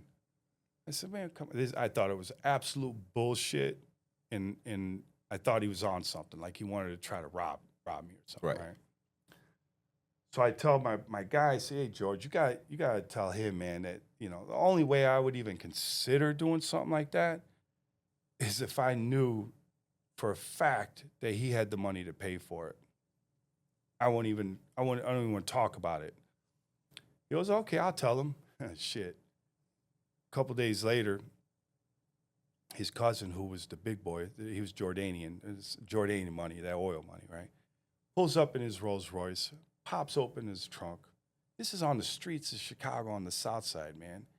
And he's got a suitcase, the big suitcase, not a little suitcase, but a big suitcase, unzips it, and it's, I don't know, man, I don't know how much money it was, but it's quite a bit, right? At least a couple million. And he smiled, he goes, "We got the money. We could buy it," right? I never did the deal. I ended up getting into some shit, but there's things like that have occurred where, but the most would be like a couple 100,000 at one time. I didn't like to go too much, Now I would make a lot. I would make, $500,000 or $1 million. There would always be leftover, right? There would always be trash, I guess. Like if I made just say if I made 100,000, maybe 10 to 15 would get ruined, and I'd get like 85. So I had about an 85% return on what I made. Right. But I the most I ever made at one time was 500,000. Right. I usually like to keep it in that because then I could use that. I would bury it. I'd stuff it, hide it. Like I said, I hid. I probably still got money hid in that forest preserve out there, man. You know, there's still probably shit buried out there. But So, what would you say you were bringing in a month, though? I don't I mean, know I if know was it an FC. varies. Yeah, it wasn't. It was more like, I mean, so the beginning of the year I would do a run, right? So I would print, say, 500,000, and then I would sell it throughout that Right. time, you know. So if it took me 3 months or 2 months or 4, whatever, you know, however long it would take me to get rid of that, I wasn't in a rush, Yeah. right? It wasn't like I was trying to solicit the money, right? I would wait until my contacts would reach out to me. But altogether, I mean, I might have made like 10 million altogether. I didn't do no 100 million. I ain't gonna lie and say I did 100 million or even 50. Probably 10, 15. I probably burned a couple million. Right. Like this, yeah. I probably burned as much money as I've made, right? Because if it would come out right, one time the shit came out purple on me. The ink did it straight up purple bills, man. I've even made purple hundreds because of it, you know, and just yeah. But usually I always get 30 cents on the dollar. I never break on it because it was good money. Right? Yeah. The average counterfeiter used to get about 10 cents on the dollar, right? But because mine had all the security features and it would mark with the pen and all that, and yeah, it was pretty cool, man. So I got busted in the House of Blues with like 80 grand. I was going to do a deal, and the bartender downstairs, he overheard me and this Russian guy talking about going and partying and stuff. So I guess he was a snitch for the cops. Mm-hmm. And so he called the cops saying that we were partying with up in the room, and that he overheard that we were going to do a deal, right? So he tells the cops. I guess he had his little cop. He was informed of some cop. There's a guy here. They're partying and they're about to do a deal up in the hotel. Is that true? Deal, or is he just made up? He's just fucking coming up with shit. He was just we were at the bar talking about doing a deal, but with the money. Right. Oh, he misunderstood. He misunderstood it, right? And the only reason the deal we were supposed to do it that night, but my Russian friend, his family came in from Russia actually, and they were for some wedding or some shit, I don't know. So he couldn't do it that night. He said, "Listen, why don't you come and party with us? I got my family in town, and then we'll do the deal tomorrow." Well, this asshole, the bartender, eavesdropping, he thinks that we're partying upstairs and going to do a big deal. Right. Not even close to the situation. And so what happens? The cop, those detectives came in that night, and I actually had my wife's sister with me. It was all very, innocent. She just wanted to see the city, so I brought her up with me. Figured I was going to do the deal and then go home, right? And so she was staying. I had a big suite in the House of Blues, and so she was staying in the other part of the suite, and I was in the main bedroom. And I heard, so the phone rang. I picked up the phone. It's like 2 a.m, and then they hung up. I'm like, man, that's odd. This is weird, right? Making sure you're in the room. I'm like, man, what's going on? And not even like, I don't know, a few minutes later, I hear a knock on the door, and before I could get up and tell her don't answer the door, because she was in a room that was closest to the door. Yeah, she had already opened up. She was only 17. She didn't know, man. And they come barging in with their pistols out. I mean, it was insane. My wife's poor sister, man. That girl was traumatized, man, because she had never been, from Texas, and they're like, "Where's the drugs? Where's the drugs? Where's the drugs?" They got their guns pointed at me. I mean, it was insane. I'm like, "Drugs? What are you talking about?" And then they handcuffed me. They took me into the main area of the suite, and they're like, "Where's the drugs at? We know you got, we know you're doing a deal." And I'm like, "What are you talking?" I still don't understand what's going on. And I had the money. I had put it, like when you go to a hotel and they got towels stacked up, like in like a little closet, Yeah. So I had put the money in between the towels, and like just hope, I didn't know they were gonna come, but I always stashed my shit, you know. And son of a bitch, they found it, man. I couldn't believe they found that shit, you know. And they brought it in. They put it on the table, and there was some weed on the table. This is how I beat the case, actually, because I don't drink, but I like to smoke, right? I don't drink at all, and so I had a little bud on the table, and they were like, "We found the money." They got the money. They put it on the table. They said, "We know you're doing a deal. You're gonna go through with it." I said, "Go through with what?" "We know you're doing a cocaine deal. That's why you got this money." I said, "What are you talking?" I said, "I'm not doing no cocaine deal." Why do they fucking threaten me? "We're gonna lock your," because now they know that this is my wife's sister, right? "We're gonna lock her up. We're gonna make her life. You're gonna wish you fucking cooperated." I like, man, dude, you're way off, man. I don't even have anybody. I can go. I don't even know anybody with cocaine to even come up with a deal. Like, this is crazy, right? So I'm like, man, you guys are way off, right? So then the one cop, he's looking at the money and he starts like, counting through it. And then he stops and then he grabs one and he starts looking at it. What's the chances that this fucking cop was a banker before he was a cop? Right. He worked at a bank. He literally legitimately worked at a bank. And he's telling his partner, he's like, "Hey, man, I don't see any red and blue fibers in this money." And he said, "What?" And they went and looked, and they started looking. He's like, "Well, it got the watermark and it got the street." He's like, "Yeah, man, we might have to call this in, man. Let's see if we can get a professional come in and look at this money." Because they didn't know. And what do you know? Secret Service come and start jamming me hard, right? Now, this is kind of where Brad comes in. Oh, okay. A little bit interesting. Brad, the Secret Service agent. Yeah, that Brad. We met. Is this the first time you get busted? Yeah. Okay. Yeah. So this is where Brad, he don't really know this whole thing that I'm about to say right now. I haven't really ever talked about it too much. But he's a great guy, and I don't want to like blast him or anything. But anyway, so it was a woman's Secret Service that came. Now I got my wife's sister here, right? And we had a house in Marshall, Illinois. So Chicago's here, Marshall's like on highway. It's all the way like in the middle of Illinois, right? I was in the middle of nowhere, right? And so my wife was there with her mom. And so her mom and her sister had came up from Texas to visit her because we just had a baby. And then I was going to go to Chicago and drop this money and then come back home. Mm-hmm. And then the sister said, I want to go to the museum. Like, you know how little young girls are, right? Mm-hmm. And Natalie was like, "Dude, are you going to be doing anything like really crazy?" And I'm like, "No, I'm just going in, dropping around." She goes, "Well, take her to the museums, you know." I said, "All right, come on," right? So she rode with me.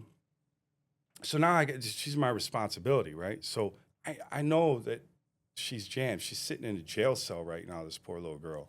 So I'm really freaked out, man. So the woman's Secret Service agent comes in and she's like being real like tough on me. "We're gonna make this terrible for you. We're gonna just, you need to let us know where your house is, what's going on." You know, because back then, this is still when it was like flip phones, Primeco. Remember Primeco and that shit? Right? Yeah, they're not able to really track down. They can't track nothing. Now they don't need your help at all. Now they don't need my help at all. But back then they couldn't find nothing, right? So they said, we're gonna really make it hard on her until you figure this out with us. So I'm like, man, what the fuck am I gonna do, right? I know that I got to get this young girl out of this shit, right? But at the same time, I can't have the Secret Service showing up in Marshall, Illinois, where I have everything. That's where your shop is. I had some stuff there, you know. I'm like, not trying to, you know, like, hey, go here, you know, because there's a difference in the sentencing guidelines, right? If you just get caught with with money, it's a completely different situation than if you get caught with the press and you get caught with plates. So, especially plates are really. So the difference between getting caught with ice, and getting caught manufacturing, same thing. With money, same thing, right? So there's like no way I want to give them my address so they can go, and I can't call, right? Mm-hmm. There's no way I could let Natalie know, but But me and Natalie already had kind of like a thing that if I wasn't there or if she didn't hear from me, you know, like, because we were supposed to come back the next day. And so my thing is I stalled them as long as I could, right? And it worked. The Secret Service agent, the woman Secret Service agent, was getting super frustrated with me, you know? Like, I would yeah, well, you know, I got to think about this, you know, give me some time, right? Like, and then they put me in the cell, and then I'd come out. I was fucking with them a little bit, right? And then they flew him in from D.C. or somewhere. Shit, I don't really know how he ended up showing up, but he ended up showing up, and he came in there. Did you watch his interview with me? I didn't. No, okay. I didn't want to watch it until after because I watched his other ones, but I didn't want to like disrupt my thinking with whatever, you know, if we did something. But I'm gonna watch it after. Even one of my friends said, "Bro, you gotta watch it. It was great." Right? Like, it was pretty good. Yeah, they said it was really good, man. And he has nothing but the utmost respect for you, by the way. Oh no, he was awesome. Super respectful, you know. Yeah, no, he's awesome. Yeah. I mean, he's awesome. Like, I've had some really interesting stories with the Secret Service a couple times, you know. So anyway, he shows up, and is like, look at, you know, but you know, he throws this thing, man, you're too smart for this, that, right? You know, say that whole thing, and he said, man, I want to help you. Right, we're on the same side. Yeah. I want to help you. We're gonna get Farrell out. We're gonna get your wife's sister. We're gonna take her. We're gonna take her back. We're gonna get her there. But you got to give me something. You got to help me. Right. But now I'm at the point where I know without a doubt that Natalie knows that something's fucking wrong. Right. And she knows that if there's something wrong, she knows what to do. Right. And she did. I'm so proud of that girl because she I'm so proud of her for covering up. Yeah. She followed the plan. So anyway, they let Farrell call the mom, right? Finally. Well, I was like, listen, okay, man, this is me. This is what I did. I made the money, right? And it was a nice, you know, we talked for a while, man, you know. It was great. Right? And then they let Farrell call, and then the mom was like, okay, well, what? And so anyway, I think the mom had to come up and get her. Yeah, the mom came up to pick her. But the Secret Service, they ended up going to the house. Yeah, they're already on their way, right? They were on their way. But when they got there was nothing there. Nothing there. So they just had caught me with the money. Mm-hmm. So they didn't arrest Natalie. Right, because there was nothing there. Yeah. Right, she didn't do anything. She's a 17-year-old kid. Yeah. So they let the daughter go. They didn't arrest Natalie. And Natalie's your wife. Girl. I'm sorry. Yeah. So they didn't. Yeah. Not 17. No. Man. Okay. Yeah. Don't get me in trouble, dog. Yeah. But so they didn't arrest her. They let the sister go with the mama, and then I ended up going to MCC, and I'm in MCC for like 3 weeks, and I ended up getting a public defender. You know, the feds, they give you a public defender right away when you go to the hearing and all that. Somebody has to represent you. Yeah, someone has to represent you. So he came to visit me like 2 weeks after I've been, you know, locked up, and he's like, well, listen, you know, this is, you know, you got caught red-handed.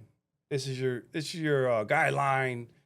He's not even talking about, are you innocent or you want to go to church? This is what it is, buddy. Let's get this done quick. You know, you're gonna do 33 months. I got 25 more cases. Yeah, on my stay. I want to get this over with. And so he starts reading me the police report, though, right? And he's reading it to me, and it says there was noise coming from the room. The security of the hotel called us. We came. Security knocked on the door. We escorted the security up to the room. And then a young lady answered the room, and we seen marijuana on the coffee table. Mm-hmm. You know, and that gave us the reason to come into the room. And you know that's bullshit. It was absolute bullshit, because the way that the suite was, here's like, say, the hallway and the doors right here. There was a long, once you came into the room, there was a long hallway that went like here.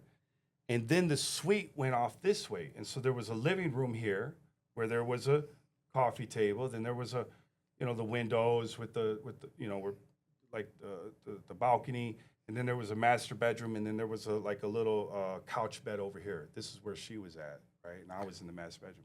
Okay, I don't understand. Are you suggesting that the police lied? They did lie. I'm not going to sit here and listen to you say that the police would lie. Yeah, that's untrue. Yeah, no. they lied. That's never happened. Yeah. But this is great, though. You're going to love this, though. So I'm like, wait a minute, man. That's impossible. There's no way unless they're like fucking Superman and they got X-ray vision, there ain't no way they seen weed on it. Because the coffee table's around the corner. Right. He said, are you sure about that? I'm like, man, dude, I know what the hell the room looked like, man. Right. There's no way they seen marijuana. Well, they're trying to protect their snitch. Yeah. Because he's the one who said, this is what's going on. Yeah. And then what they formulated that after they got into the room. And they needed the probable cause to enter the room, so they used the marijuana. They formulated the probable cause. The whole thing, right? So I said, well, man, you need to send someone over there and take pictures of that room and show that that's a fucking lie, right? And he said, oh, you know what? Okay, I'll do that, man. Because if they couldn't see it, then there's no probable cause for them to go in the room, and they throw that money out, and you walk out of here. Mm-hmm. I said, really? He's like, yeah, well, we'll try it. All right. Let's give it a shot. So he had someone go over there. So all they gotta do is take a photo from the front door, open the front door. They did. They took a photo from the front door. They took a photo from the inside of the suite, facing that way where the coffee table was at. And then he did something really sharp. He brought in the security guard and give him a sworn deposition. And he told the security guard, if you lie, that's perjury and it's 5 years in prison. Mm-hmm. Scared the shit out of the security guard. Security guard came clean with everything, right? Not the snitch, but he said, oh, we didn't see nothing. There was noise, and there was the detectives felt like there was something going on in there. So the security guard kind of gave up the cops a little bit that they lied about the weed, right? But we had the pictures too. So this is great, dude. So I go to my first, what's it called, the hearing? Your first appearance or your first step?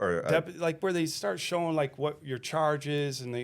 I think it's not first appearance. It's a hearing. It's a certain kind of evidentiary hearing, I think. Evidentiary hearing. So we're going there, but my attorney had filed for a motion to dismiss on grounds of illegal search and seizure, right? Which no one ever. It's rare you get this shit, and. But he didn't tell the prosecutor what he was up to. Right. He wants to present it in front of the judge. Well, he called the cop to the stand. Mm. So nobody has any warning of what's about to happen. What's about to happen? I'm sitting there like, I don't even know what's about to happen, right? They call the cop to the stand, and they're asking questions, and then my attorney, submits the photos to the court and says, Your Honor, it's impossible for them to be able to see this, what they're saying in the police report. Oh, man, everyone got really tense, man. Cops got tense. Even the judge was like, the prosecutor came up and they're talking and dismissed. Not even an argument? Not even an argument. Oh, okay. Oh, it was, Right. The prosecutor was like, we don't, because they got the cop lying on stand. Yeah, they don't. And it's so funny because the judges don't want. They're all in it together. Yeah. The judges don't want to tarnish this guy or get him charged with perjury. They'd rather let's just drop the case. It off. And now, if you lied, 5 years. Of course. Yeah. You can't even lie to the FBI. You're done, right? They're not upset that the cops are lying. They're upset that they were sloppy about it. Yeah. Like we know you're lying. So there wasn't even an argument. He just threw it out. Yeah. I couldn't believe it. I walked out of MCC like, what just happened, man? But now I was super paranoid. When you walked out, did you hear like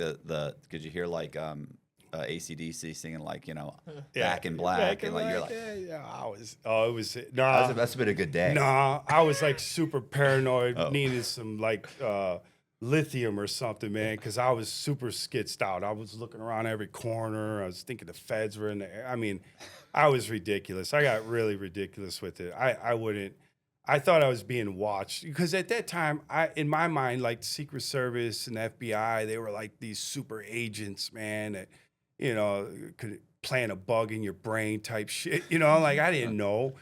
And so I was just, I walked out. I was happy though. I was like, and then I called Natalie. I walk out and I called her from payphone and she's like, how you calling me? Yeah. I'm like, free girl. Because she was in Texas, right? Did you say, you didn't think I was going to let him hold me? Yeah, I probably did say some shit like that, dog. You know, you don't know who you're fucking with. No, I told her, I said, I'm out, man. She's like, you're out. Yeah, I was like, yeah. So she ended up coming. She drove up because I didn't want to take a bus. I didn't want to take any. I didn't want them to know how I was moving around. You didn't want anything the drones could follow. Yeah, the drones. Yeah, there were no drones then at that time. You know, talking about this stuff is making me feel real old. We're talking about Kmart and internet. Shit, man. Flip phones. Listen, what the hell, dog? It's even worse when every once in a while I'll say something. I'll be like, I know Colby doesn't know what that is, like a movie reference or something. Yeah. I'll ask Colby and he'll be like, I have no idea what that is. I'm sure he knows what the yellow pages are. I almost did it where I almost said, do you know what the yellow pages are? Yeah, I'm sure he's never seen one. Yeah, no way. Yeah, my son's seen a VHS tape for the first time, and he had no clue what That's it was. fucking horrible. Yeah, VHS, horrible. Yeah. But anyway, so she came and got me. Then I went back to Texas, and like for that month, man, I was just a mess, right? I knew I couldn't print money, right? But you're definitely on their radar now, where you may not have been before. Well, I wasn't, because they even said we've been looking for you, right? Yeah. When they finally, you know. Yeah. When the money's coming in, they're collecting it. They've got files with this is we don't know who this guy is, but they're collecting it. They're collecting it and so they knew, and so he said, "Oh, we've been looking for you for a minute." And so now I feel like trapped, right? And because now if you print again, they know who they got the fingerprint. Yeah, you know that they got what the money's how the money's made. They have your particular formula for cracking notes. The notes. So here I am. I'm sitting down in Texas. I'm depressed. I'm like, don't want to do nothing. And I watch Over the Top with Sylvester Stallone, right? Arm wrestling. Yeah. He don't know it? None. Another one of those things you don't know? He's a truck driver. Yeah. Yeah. And he trains in his truck, right? Yeah, great one, man. You know they can make a movie about anything when they make one about arm wrestling, right? Yeah, listen, the guy that he beats at the end. Yeah, it's like 500 pounds. Stop it. Yeah, and he beats him. Yeah, it's great. love the movies. Yeah, but the thing is I hadn't seen my dad for 20-something years, right? So I'm sitting here watching this movie, and I'm already in a depressed state, you know, and so I just I'm missing I'm like, damn, where is my dad? I'm starting to think as I'm watching this movie. And so I go ahead and I start looking for him. I'm like, man, I'm going to see if I can find him, you know?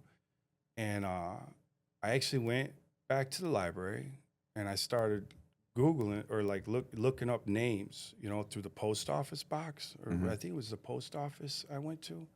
It was you couldn't find people that easily back then on the internet, but you can go through the government things and you could. Anyway, I found him in Alaska. He had a P.O. box in Chickaloon, Alaska. Wow. Yeah. You did some looking. Yeah, I did some looking. I found him. I just found the post office box. So I wrote a letter.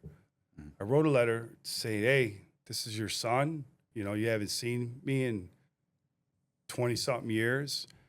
You know, I'd really like to get to know you and talk to you. You know, here's a number you can reach. And I left my wife's mom's number. And 2 weeks go by and he called. Yeah, he called. And me and him talked and man, and I didn't let him know what shit I was in. Yeah. You know, but I told him, I said, man, I'd love to come up there and see you and all this.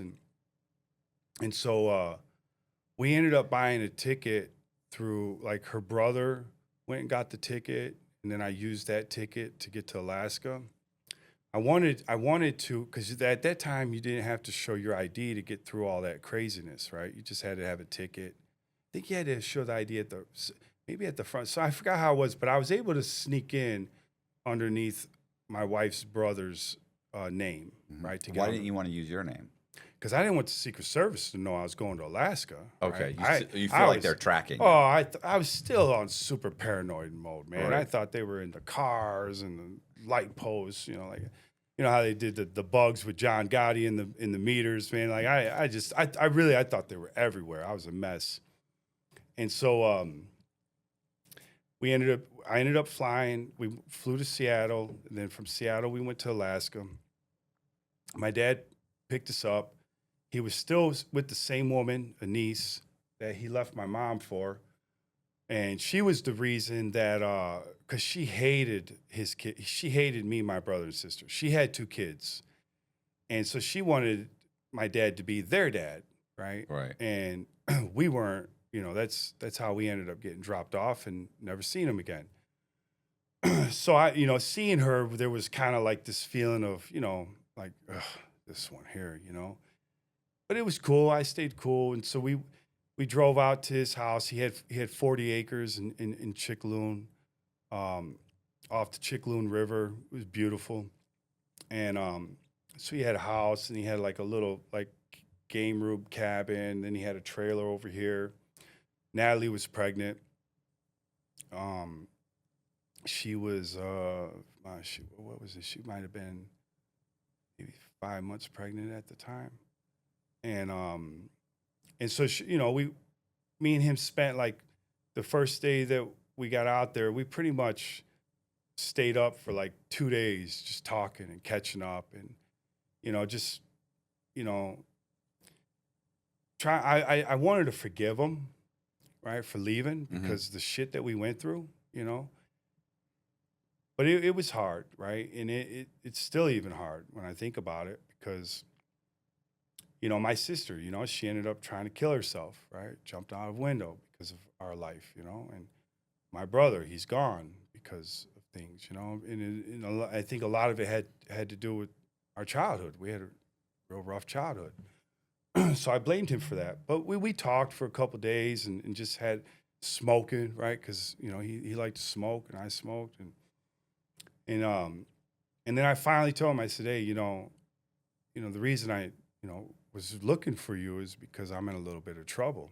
And he's like, trouble? What kind of trouble? I said, well, I print money.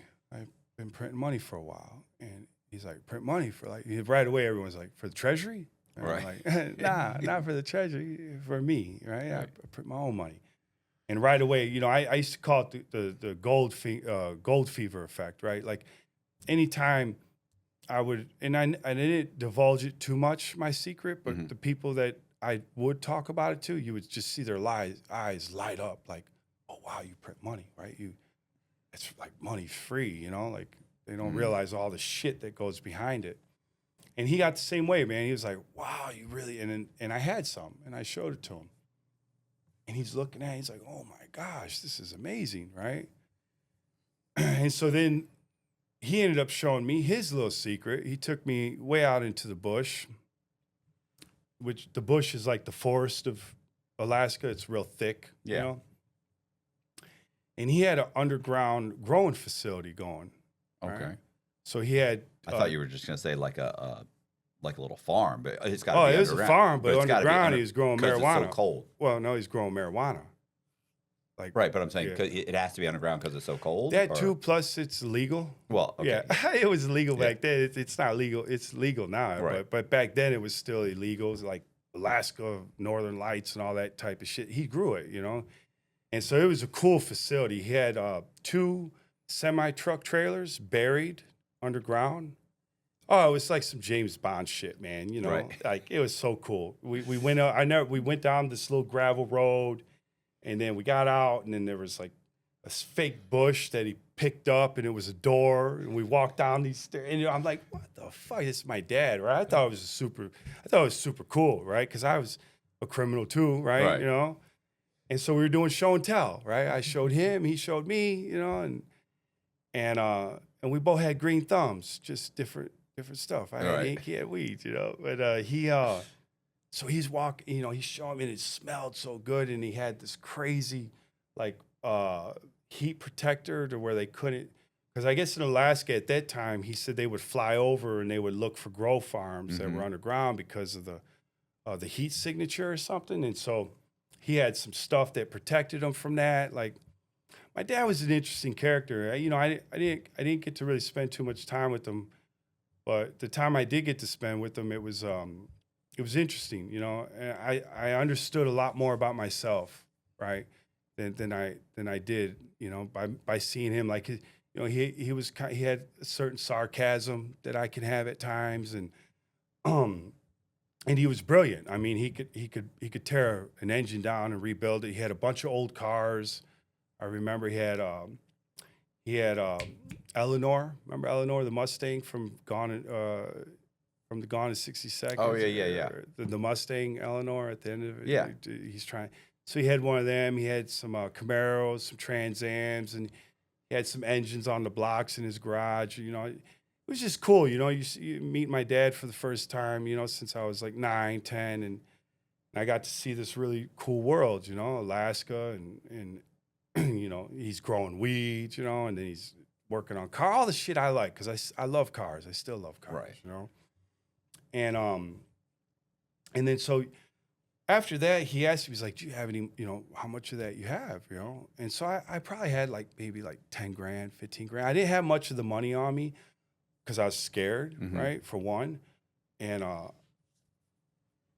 but I had a little bit and I gave it to him. It was the worst mistake that I could have done when I gave it to him. And because I told him, I said, listen, there's some rules to this shit, right? I said, you don't ever spend it in your area. Right. Right. You need to go, right? You need to get away, I said, the other problem is that's the reason I didn't want to get rid of the money because it was the same money I got busted with in the House of Blues. Right. A part of that batch, So if this money pops, they're going to know. They're going to know I'm in fucking Alaska, But I did give it to him because I didn't really want to hold on to it, and he asked for it, so I gave it to him. Unbeknownst to me, his wife, Anise, the lady that hated me, right? She and her two friends, Jim and Vicky, were just out in Anchorage and everywhere, just spending that shit like it was real, right? Right. And I didn't know this though, but so me and him are we're bonding, and this is happening while you're there. Yeah. Oh shit. Oh yeah. They didn't even wait. Yeah, they didn't for even you to leave. Yeah. Okay. No, it got real gnarly after a minute, right? So, but I didn't know that. I thought he said he was just gonna put the money up, and I didn't think he would spend it because it seemed like he had money. He had the weed growing. He had the house. It didn't seem like he was really for needing anything, right? I think with my dad, I think there was a little bit of I think he wanted to show his wife, and she was the one who I think had the evil intentions, And so anyway, me and him, we're getting close, and we're going out hiking, and he had a bunch of dogs, sleigh dogs. So my dad was into the Iditarod, right? So he had like fucking 40 dogs, And this was when me and him got into our first like scuffle, right? I had probably been there like a month, maybe 3 weeks, not 3 weeks, a month at that time. He wanted me to drive into Anchorage with him, which was about a 40-minute drive from where he lived. He lived east of Anchorage on Seward Highway. And he's like, yeah, I got to go in and get dog food. I'm like, all right, cool, I'll ride with you, We ride in, we're talking. I helped load up the dog food, right? And he spent like $800, almost $1,000 on dog food. And so, I'm big 50-pound bags, right? We're loaded up. I mean, he's got a whole fucking sleigh dogs, He got these sleigh dogs, a whole team of them. And so while we're driving back, it's killing me inside, right? I'm thinking about like, man, he just spent $1,000 on fucking dogs, man. Right. And me and my brother and sister, man, we ate beans and peanut butter for years. You know what I'm saying? Like, this fucking, it really was bothering me, And I remember I started getting real emotional, and I started like tearing up, and And so I asked him to pull over because he's asking, "You all right?" And I'm like, "Man, can you pull over? Can you pull over?" He pulled right over. He pulled over by the Chickaloon River, and I jumped out, and he got out, and I grabbed him. I started strangling him. Yeah, I wanted to kill him, and I started screaming at him like, my sister's fucked up, my brother's fucked up. I mean, like we've been through some shit, and anyway.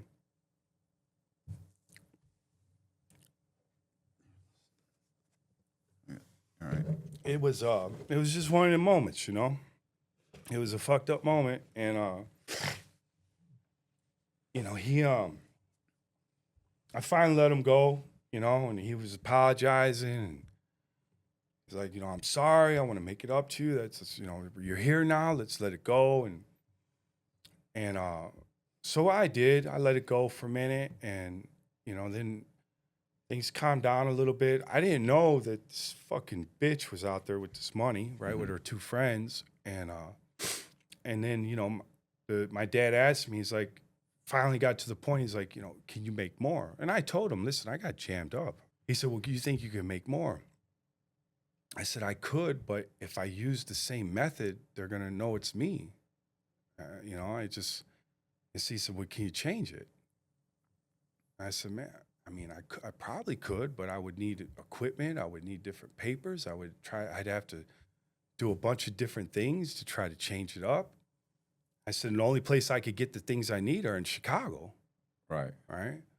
And you've gotten rid of the old stuff, right? Yeah, You're, Natalie disposed of everything when you were... Everything's gone. So we, I got to go back to Chicago. I got to try to get everything, right? And so he's like, well, let's go down there. Let's take it, me and you, man. We'll fly into Seattle. We'll drive across the country, right? And, we'll have a good time. We'll bond, And then you get to Chicago, you get the things, we can send them back up here and then come back up here and do our thing. As a kid, I look back at it, I wish I would have told him no, because, I was actually, the reason I was going up there is because I was trying to get away from this shit. That's the weird thing about my whole criminal run. There were so many times where I really tried to quit. When I said throw my shit in the river, I really did throw my shit in the river. Probably like twice, right? I'm done. I'm not doing this no more. I'm over it. I got a little bit of money saved, right? And then as soon as and I'd get rid of everything thinking that would do it. And then I'd run out of money and I'd have to go print again and start the whole process over. I probably did that twice. And so I'm like, oh, okay, let's do it, And so we did. We flew to Seattle, which is the craziest fucking flight ever, man. It was right into a lightning storm, man. It was nuts landing in Seattle. We rented a car. We drove across the country. It was awesome, man. Jamming the Audio Slave and just dad and son, man, And we get to Chicago. I get some paper. I start getting the stuff. We ran into my sister, right? And so me, him, and my sister are just kind of hanging out and having a good time. And the woman he left my mom for, her daughter was getting married, right? And so he had to get back to Alaska for the wedding.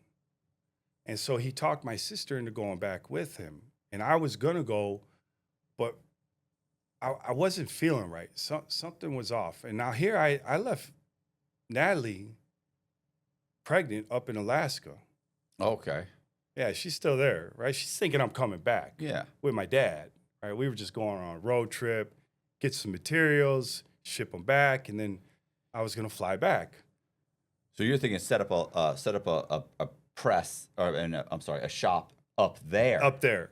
Because he's got a whole underground fucking thing. Yeah. He can... Yeah, and I'll try to change the recipe a little bit to make it look a little bit less like mine, that whole nine, right? So for some reason, I don't really know exactly why. I can't really remember, but for some reason, I decided not to fly back with him and my sister. There was something that was feeling off to me. Oh, and I had to go to Texas to get the paper for the watermarks in the strips. So I didn't really like to order shit. I like to go there and buy it so that it left no paper trail or anything, right? So you don't have to mail it. Mail it to an address and all that. I would like to go and get, just get it and go, right? So I get down to, I get to Texas, I get the stuff, and I fly back to Alaska. Natalie was super pissed when I wasn't on the plane with my dad. She was like, "You need to get back here. I'm about to have this fucking baby. What are you doing?" And so I get back to Alaska, and I start staying with, because now as soon as I got back, right after that, Natalie had the baby, and we decided to stay in Anchorage with a niece's daughter who had got married, because she had a real nice house in Anchorage. Natalie didn't want to be in the middle of fucking the boonies with a newborn baby, right? Like way outside in Alaska bush. And so she had a big house. She said, "Why don't you stay with us until the baby gets big, until you guys figure out, get your own place or go back out there or whatever."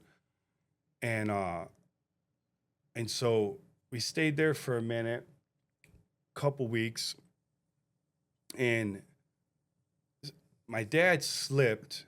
Well, he did a couple things. We're trying to get stuff ready, right? We got the stuff, and I'm slow dragging it though. For some reason, I was slow. Something was feeling off to me, I guess, or maybe it was just nerves, right? Because I was like, man, if I go back into this, they're gonna know it's me, and I was trying to change things, and I didn't know what to change, and so I was just kind of going through one of those mental fucks at this time, right? And then my dad did something real stupid. He tells me, he's like, "Hey, I want to take you somewhere, and I want to introduce you to somebody who we can move a lot of this money off." Right?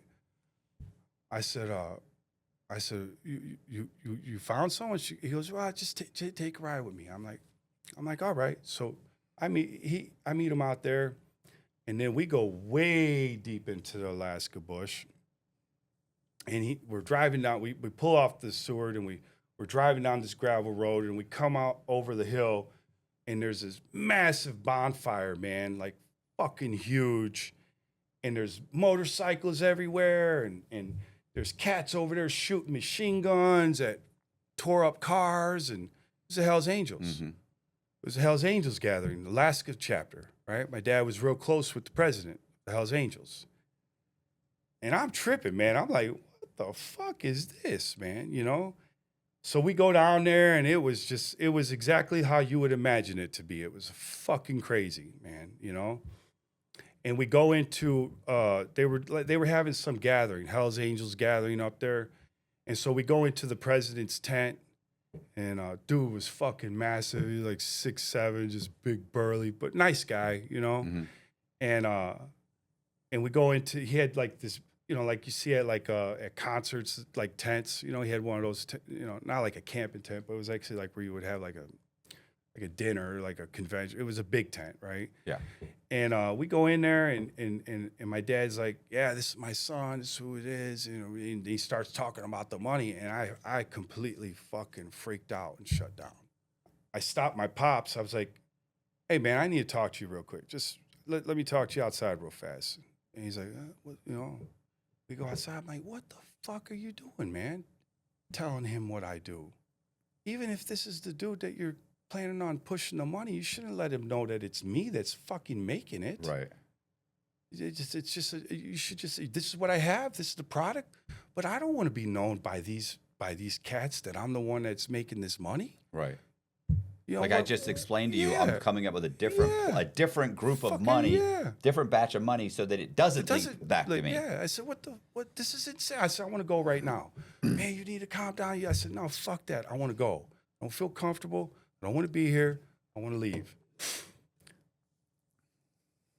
That was the last time I see my dad. Okay. He took me back. I went to Anchorage. I told Natalie, "Pack up everything. We're leaving right now." She goes, "What do you mean we're leaving?" I said, "We're getting tickets. We're getting the fuck out of here. As soon as we have a flight that can go, I want to get out of here." She goes, "What happened?" I was like, "Man," I told her what had, it took me into this crazy fucking shindig, and she's like, "Oh, let's go." And so I basically left everything that we had shipped up there except my files, because those were hard to make. The numbers and the serial numbers, and I had through time I had created a number generator. Right, I was the first counterfeiter to change every single serial number. Every number was changed on it. Right, it was never done before. Nice. Because the old printers, you would have to change the plate every time. Yeah.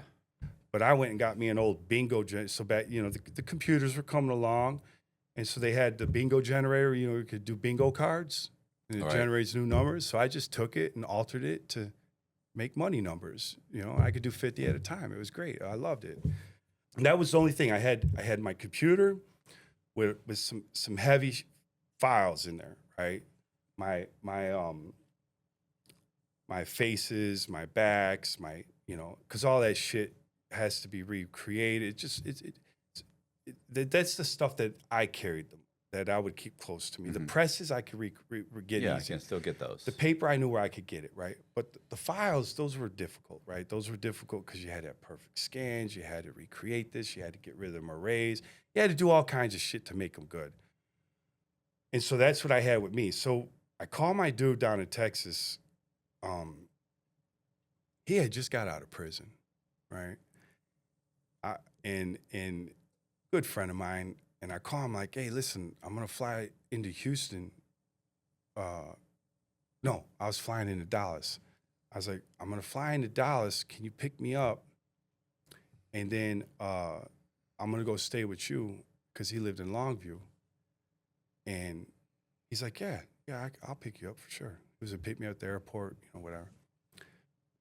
I changed the flight that morning to Houston. I don't know why. I just didn't feel comfortable flying into Dallas. And thank God I didn't, because Secret Service were waiting for me in Dallas. Why? Because that money that she was spending, unbeknownst to me, and this is crazy, man, the very day that I left Alaska was the very day that the Secret Service blasted through their door that morning. Okay. My dad's door, right? I didn't know. Yeah. Right? I'm trying to get the fuck out just because I don't want to deal with my dad's shit. Yeah. He's right? sloppy. He's sloppy. He's trying to introduce me to people. I don't want no part of this shit. I want to get out of here. So literally that morning, the Secret Service, pulled a whole SWAT while I'm getting on a plane, fuck out of there. But I ended up changing my flight from Dallas to Houston, and thank God I did, because they were waiting for me in Dallas. And so we landed in Houston. He picked me up. We went to her mom's, and they did get me. They got me in at Natalie's mom's house. What's crazy, dude, is when we went to her mom's house, I had my computer bag on me, right? And we went into the house, and I set it, right? I set my computer right by the closet. There was a closet right at the front door where you like put jackets and shoes and shit.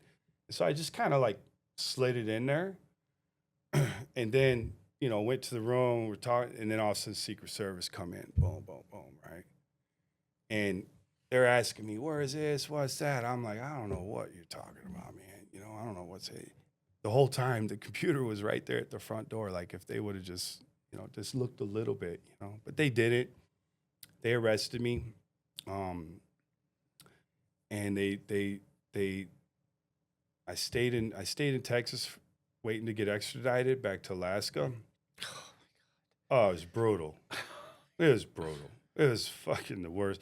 And on top of it, I got stranded in Oklahoma City during 9/11. Oh, okay. That's when 9/11 happened. September 11th. Mm-hmm. I was in Oklahoma City when the plane poof, And so, they shut down everything. You're in the detention center. The detention center. Yeah. Oklahoma City, where they transfer everyone. The airport transfer center. Yeah. Transfer center. So now I'm stuck there, which is like the worst fucking place to be stuck, right? And then I finally get to SeaTac. And then from SeaTac, they put me on a 2-prop propeller plane, shackled Conair, on a little plane, granted, right? And dude, it was like, going through from Seattle to Anchorage. We had to stop once to fill up for gas. I mean, it was just, was the worst flight ever. You would think I would have quit flying then, right? But I didn't. But yeah, so we get to Alaska. I go through the whole court thing. A niece, real unfortunate what happened. So they didn't charge my dad with any of the money part, but they charged him with guns because he was a felon. Right. So he had guns at the house, hunting rifles and shit, and they charged him with that. And they did charge a niece because her two friends. So because Alaska's small, right? Yeah. They're spending this shit like it was, And so it came back to her two friends, right? And then they told on her, oh, we got it from her, right? And then she gave up me. Right. That's how the domino hit, right? Yeah. And so they charged her, right? And the woman was just completely fucking spazzed out, right? So I'm going through the whole court shit, man, and they sentenced me to what was it, 36 months, I think it was. My dad actually got more time than me. He got 5 years. Oh yeah, for the guns. Yeah, he got 5 years. Was it guns and drugs, or just guns? Just guns. Just guns. Yeah, being a felon in possession of a firearm in the federal system is 3 years. But if you have multiple convictions for anything else, it can be higher. Or if they catch you with the gun and they catch you with drugs, it's 5. Yeah. Becomes 5 automatically. Well, maybe he did. I know it was a 5-year sentence, so I don't really know. Did they catch his grow shop? No, they didn't get that. Okay, no, so they got the weapon. They got the weapons. It either was his criminal history that got him the 5, or there had to be some kind of drugs, maybe marijuana or something. Yeah, and they could just say, he has the weapons to protect his drugs, and then it becomes 5 mandatory minimum of 5 years. Yeah, that might have been, but he ended up getting 5. And I tried to see him because we were both after we were sentenced. I was sent to SeaTac, waiting to go to the prison I was going to go to, which was Waseca, Minnesota. And he ended up getting sent. So he was out on bond the whole time where I wasn't. They kept me locked up. And man, that Alaska jail was shit, man. Oh, Seward County. Oh my God, man, what a hellhole. So anyway, so I get to SeaTac. He gets sentenced for the guns. He gets sent to SeaTac. I request to see him. Right. But his chick, the woman he took off on my mom with, she decides, she's got separatees. Listen to this craziness. This is crazy.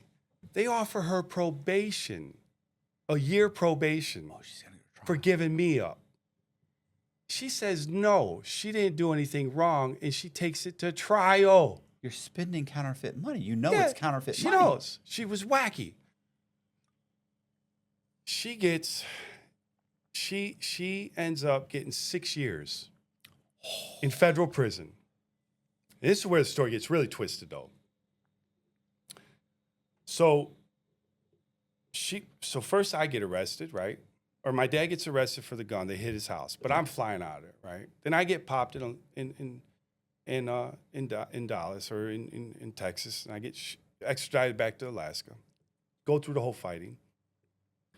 Jim and Vicky, who were the first instigators in all of it, who were out there doing their thing, and then gave up a niece, and then a niece gave up me. They ended up getting killed. Right? How? I don't know. They found Jim's head cut off. Okay. So he ended up getting killed. Matter of fact, everyone died. So so they find out they get killed. Kind of gruesome, right? Okay. Jim did, right? Now, I don't think it had anything to do with my stuff, right? I can't imagine. I mean, I was in jail. I didn't have nothing to do with it. You didn't call a guy? No. Not for that. They gotta go. They wouldn't go to Alaska anyway. Right. It's too cold up there. They've been telling me, "Fuck you, Art. I ain't going to Alaska." But they ended up, not doing too well, right? He got his head cut off. They found his skull, and then I ended up going to Waseca. My dad went to Sheridan. I think Sheridan, Oregon, is federal prison is Sheridan. I mean, there's so many federal prisons. So many, but it was in Oregon somewhere. And they started letting me and my dad start write each other. We were able to write. You had to fill out all these forms so we could write. So we started writing, and we started, talking about, let's try to, build our father-son relationship when we get out, and this and that. and I'm going back to Chicago, and I get released, and on the day I got released, that morning, you know how it is when you're getting to go home. You're all excited. You're packing up and everything. And my dad died that morning, heart attack. Yeah. In prison? In prison. Oof. Yeah. It was a fucked up day for me. Yeah.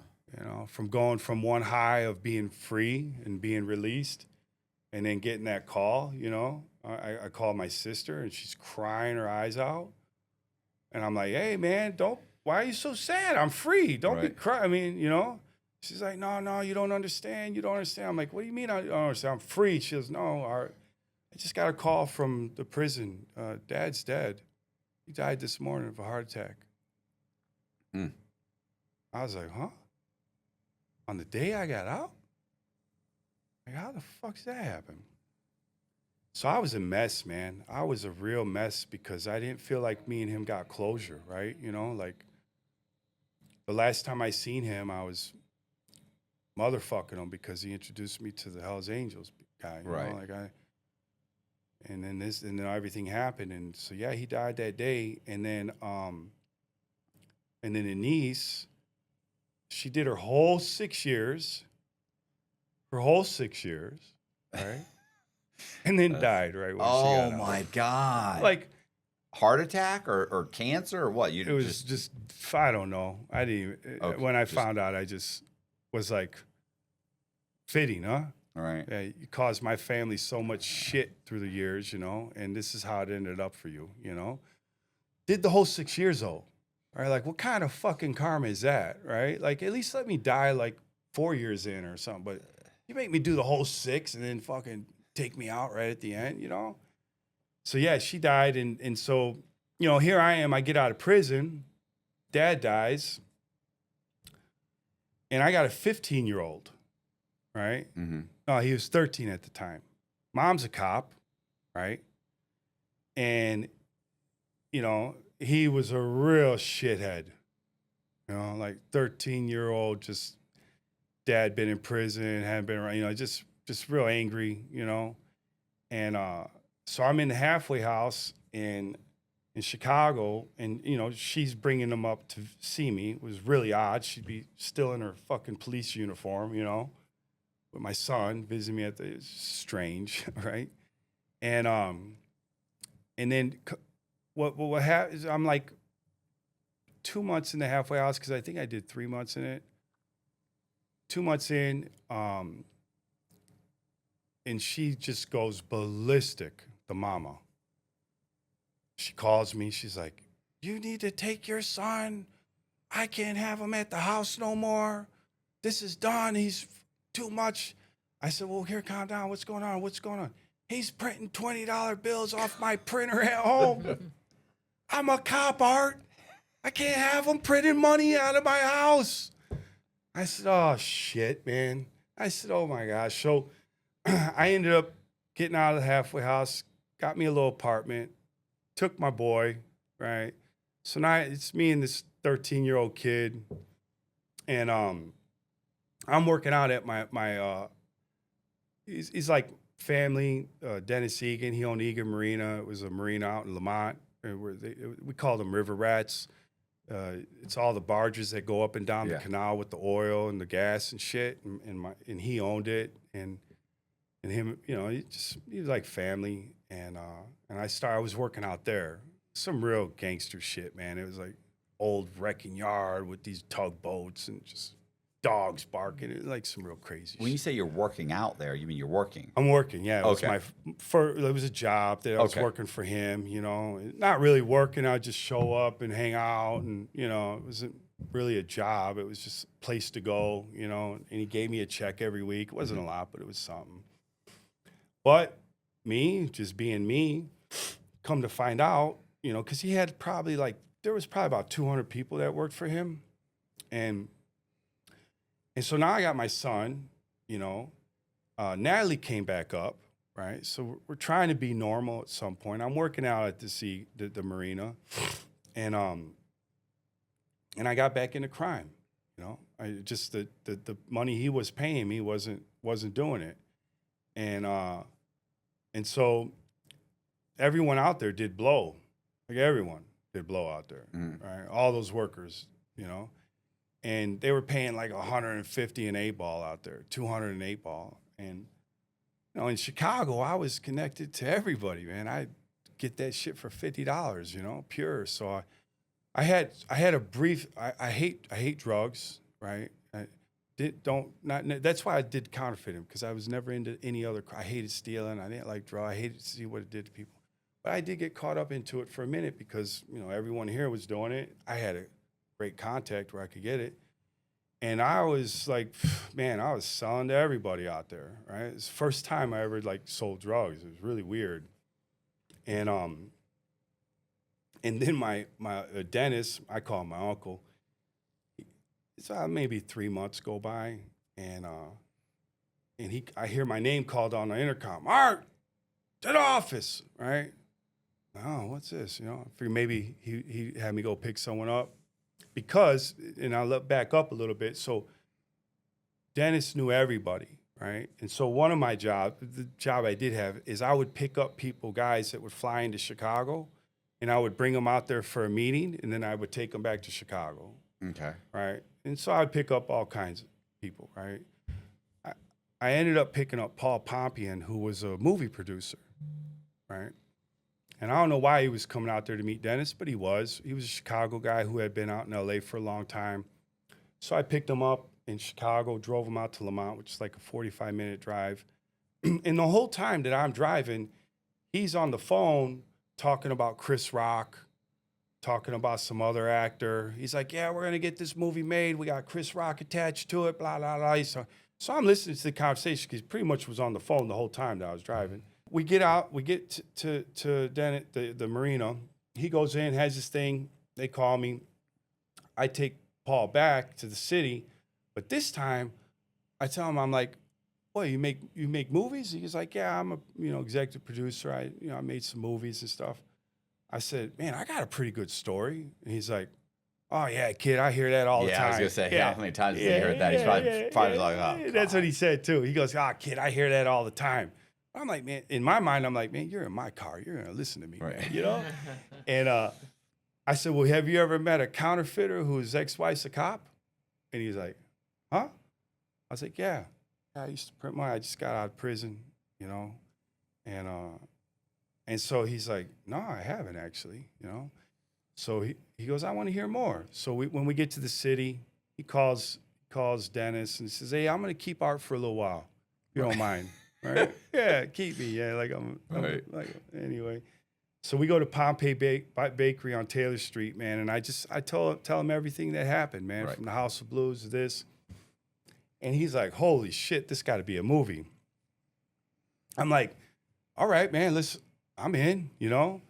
And so they fly me out to, so I got my son, I'm doing this, I'm whatever, man. I'm looking like I'm making it, right? Mm-hmm. But I'm a fucking mess though, man, right? My son's driving me crazy, you know, I'm dealing blow, which I hated, right? And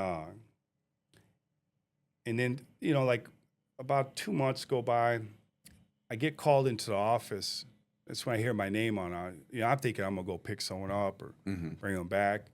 And I go in there and Dennis looked like just like a Marlon Brando old gangster type, man. His office was actually on a barge, right? He turned this big barge into an office, man, right?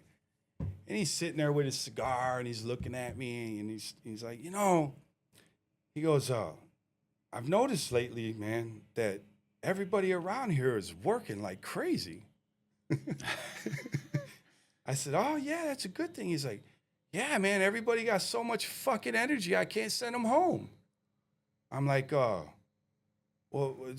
you know, it's a good thing. He's like, yeah, but they're sniffling all the time and their eyes are off. And he leans in, their eyes are all fucked up. He said, you wouldn't know anything about that, would you? Right? There's flu season. Yeah, I said, I knew what he was, referring to. He's no gangster. He ain't stupid, right?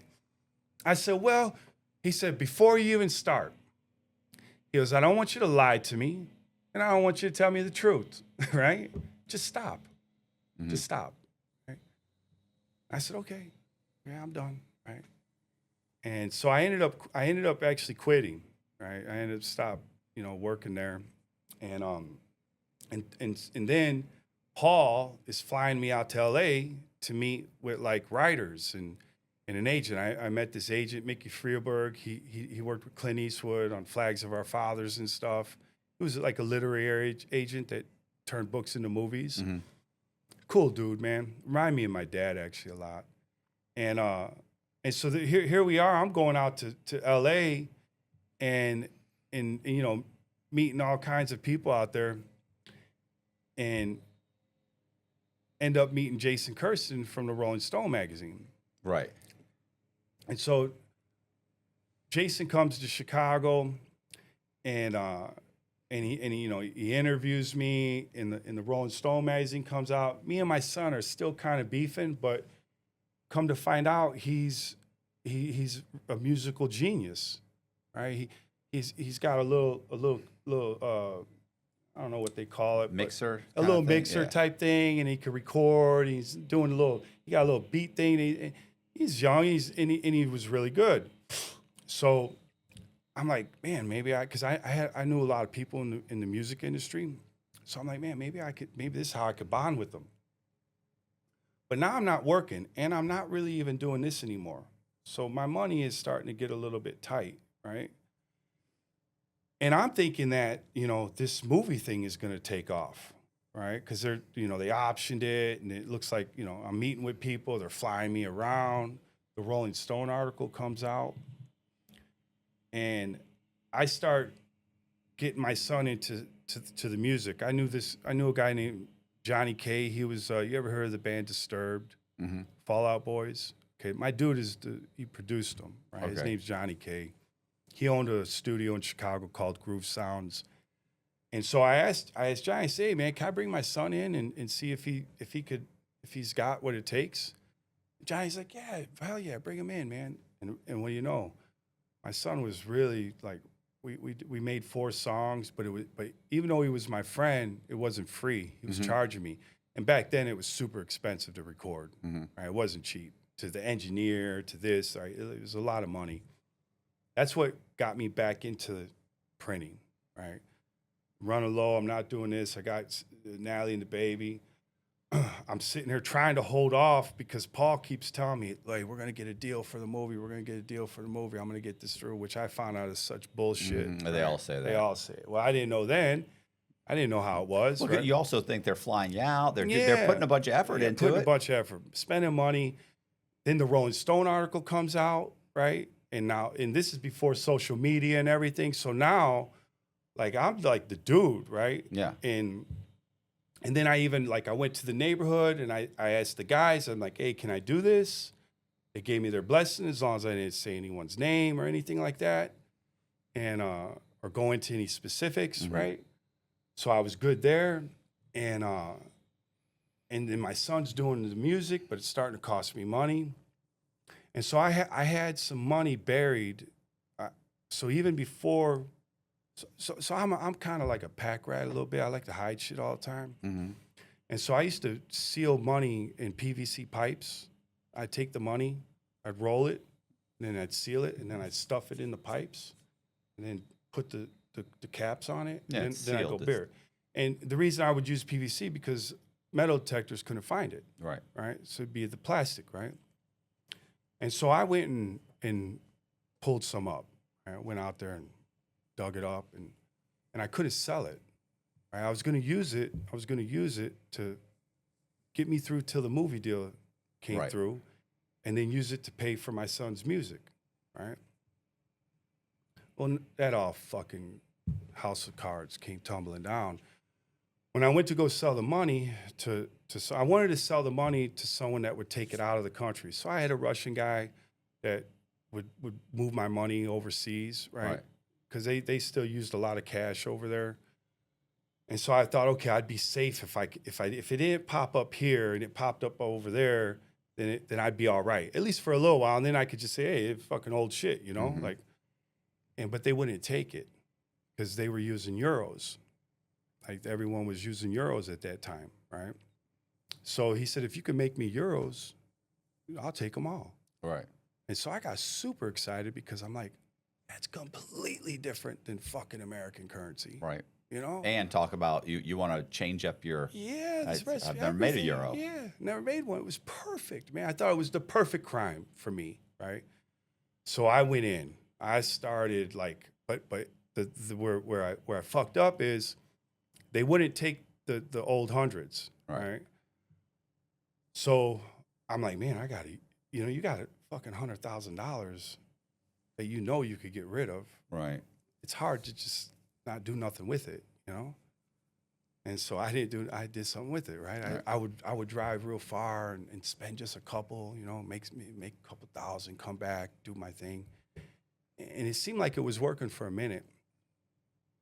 But unbeknownst to me, my son was like by his mom's house making money with his friends at our house. So here I am. Wait, your son, what? My son, Your son? Yeah, my son was making $20 bills. Oh, okay. I didn't understand that. Again. Sorry. Oh, okay. Again, he's back at it. Right. Little fucker, right? You know, we're doing music. We're doing like, what do you know? Well, it's like the guys who are the rappers who are about to make millions and they're still gangbanging. And still slinging a little dope on the side. It's like, what are you doing? Yeah. You just made $2 million. Yeah. Or you're about to hit it big. Everything's going great. Why are you still doing this? Oh, and I'm the same. I'm the rapper. Just call me a rapper, man, because I was the same shit, dog. Here I am. I even had a job offer. So Document Security Systems out of Rochester, New York. Crazy shit. So here I am. I got the old money that was put away, right? Mm-hmm. That I'm just nickel and diamond, right? Because I'm scared of it. I'm trying to make the euro, right? I'm studying the shit out of the euro. I almost broke it. The only thing that I was missing was the last little metallic thing that I was gonna, bind in between the paper. And I figured out how to do it. I was gonna, like the Topps cards. Remember the Top cards back in the day? They changed colors. Mm-hmm. Where they got that little metal stuff on it that lets you, the Topps, like baseball cards. Yeah. Wow, that machine basically was the same. Again, I'm using shit that nobody would think of to make money, right? So I found that. So I damn near had it broke. I was just a few minor things, man, right? So I'm getting excited. And then I come in from out of town. Oh, they get me a gig to go speak at this Document Security Systems. So here I am. I'm dealing with Hollywood, right? Trying to, Rolling Stone, book, right? I'm trying to break the euro. I'm taking care of a kid who I'm trying to get into music, right? And now I get an offer to go out to New York and speak at a conference. And they were going to pay me. Mm-hmm. I thought, oh man, this is great. Get paid to speak.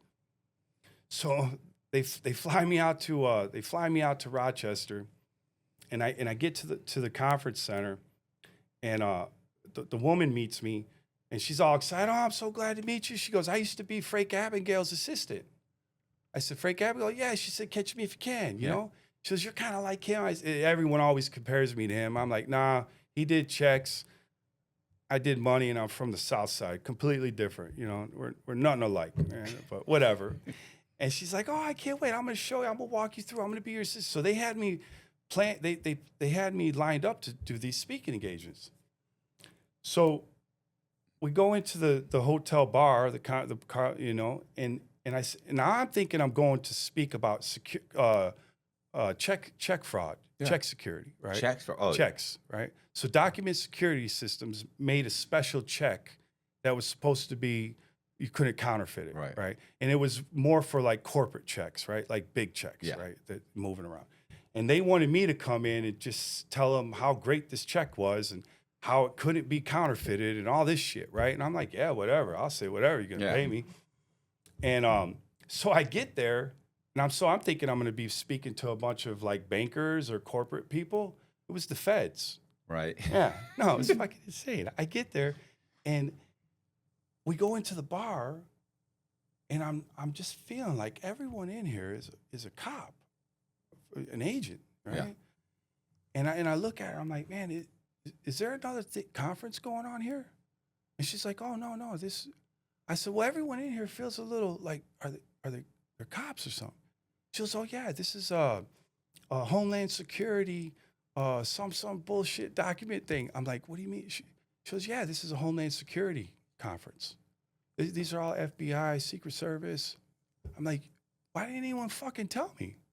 You guys didn't tell me I'm gonna be speaking to the feds. I literally got a print shop back in Chicago where I'm trying to break the fucking euro. And now you got me in New York speaking to a bunch of feds, man. Are you guys out of your mind? Like, I'm super freaked out. And dog, I don't even drink. And I just started pounding fucking whiskey, man. Like, I was a mess. And then I started getting paranoid, thinking it was all set up and they knew where my shop was in the city. Like, I was just, you know how it goes. Your mind could get whacked out, right?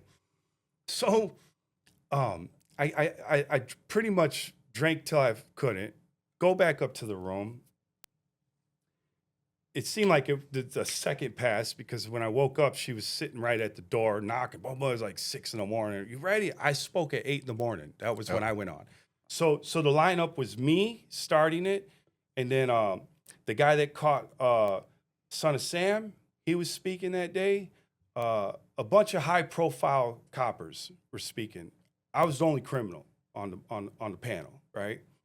So you should be honored. Yeah, I was honored. Yeah, super honored. Yeah, super honored. So anyway, she wakes me. You ready? Or you could do it? I'm like, yeah. And I'm I'm hungover, man. I get ready. I go down there and I'm telling myself, I'm like, all right, you're the first guy speaking. Ain't nobody gonna show up to see you, right? No way. They'll trickle in during the day, you know. So we go down to to eat. She's telling me what to eat, what not to eat, so don't upset my stomach. That whole shit. She'd be, and we walk into the conference room and it's big, but there's only like 15, 20 people in there, right? I'm thinking, oh, I could do this. Yeah. This ain't bad. And I see their badges. They like to put their badges right here, right? You know what I'm saying? Like, I don't know what that's all about, you know? And but I'm cool, man. I'm SWAT, man. I'm like, okay, I'm cool. They don't know what I'm doing right now. And I go up in front and I meet the head organizer. You know, he's like, oh, we're glad you're here. This is gonna be great. This is gonna be different for them to hear from you. You know, and I'm like, oh yeah, it's great. And so they start micing me up. They put the little mic on, put it on. They test it, and like within the matter of like, it was like 7:57, right? Still like 25, 30 people in there. And I don't know how the fuck they filled it up in 3 minutes, but in 3 minutes, there was 2,000 fucking federal agents in front of me, man. And I shut down. I started getting wheezy and dizzy. And I told her, I said, I gotta go to the bathroom real quick, you know? Thought I was gonna throw up. I'd never done no shit like this before, right? So I leave the auditorium and I go into the bathroom and I'm motherfucking myself, right? I'm like, what the fuck are you doing? I'm like literally talking to myself, like, you fucking idiot, what the fuck is wrong with you? I step outside and I puke a little bit, you know, just not much, but a little bit, and I'm still fucking, what am I doing, right? All of a sudden she comes running out. She says, hey, turn the fucking mic off. I said, what? She said, the mic's on. You can hear everything inside. She goes, we're going to cancel. We're not going to do this. I said, no, you're not. I said, I'm going to go through with this, man. I got to. I didn't come here to not do this. Yeah. I'll do it, right? Well, I walked back into that auditorium. It's fucking just everyone is staring at me. It's quiet as can be, man. Like, you know, you hear a hair drop, man. That's how quiet it was, right? And they're all looking, and I'm just like, what the fuck? You should have let her canceled. I'm just talking. You should have let her canceled, you fucking idiot. I go up front, and it's still quiet. And then the organizer picks up, you know, he starts talking. Hey, we got a great lineup for you. You know? And I'm thinking, they just listened to me motherfuck myself, and why the fuck am I here? I mean, they heard.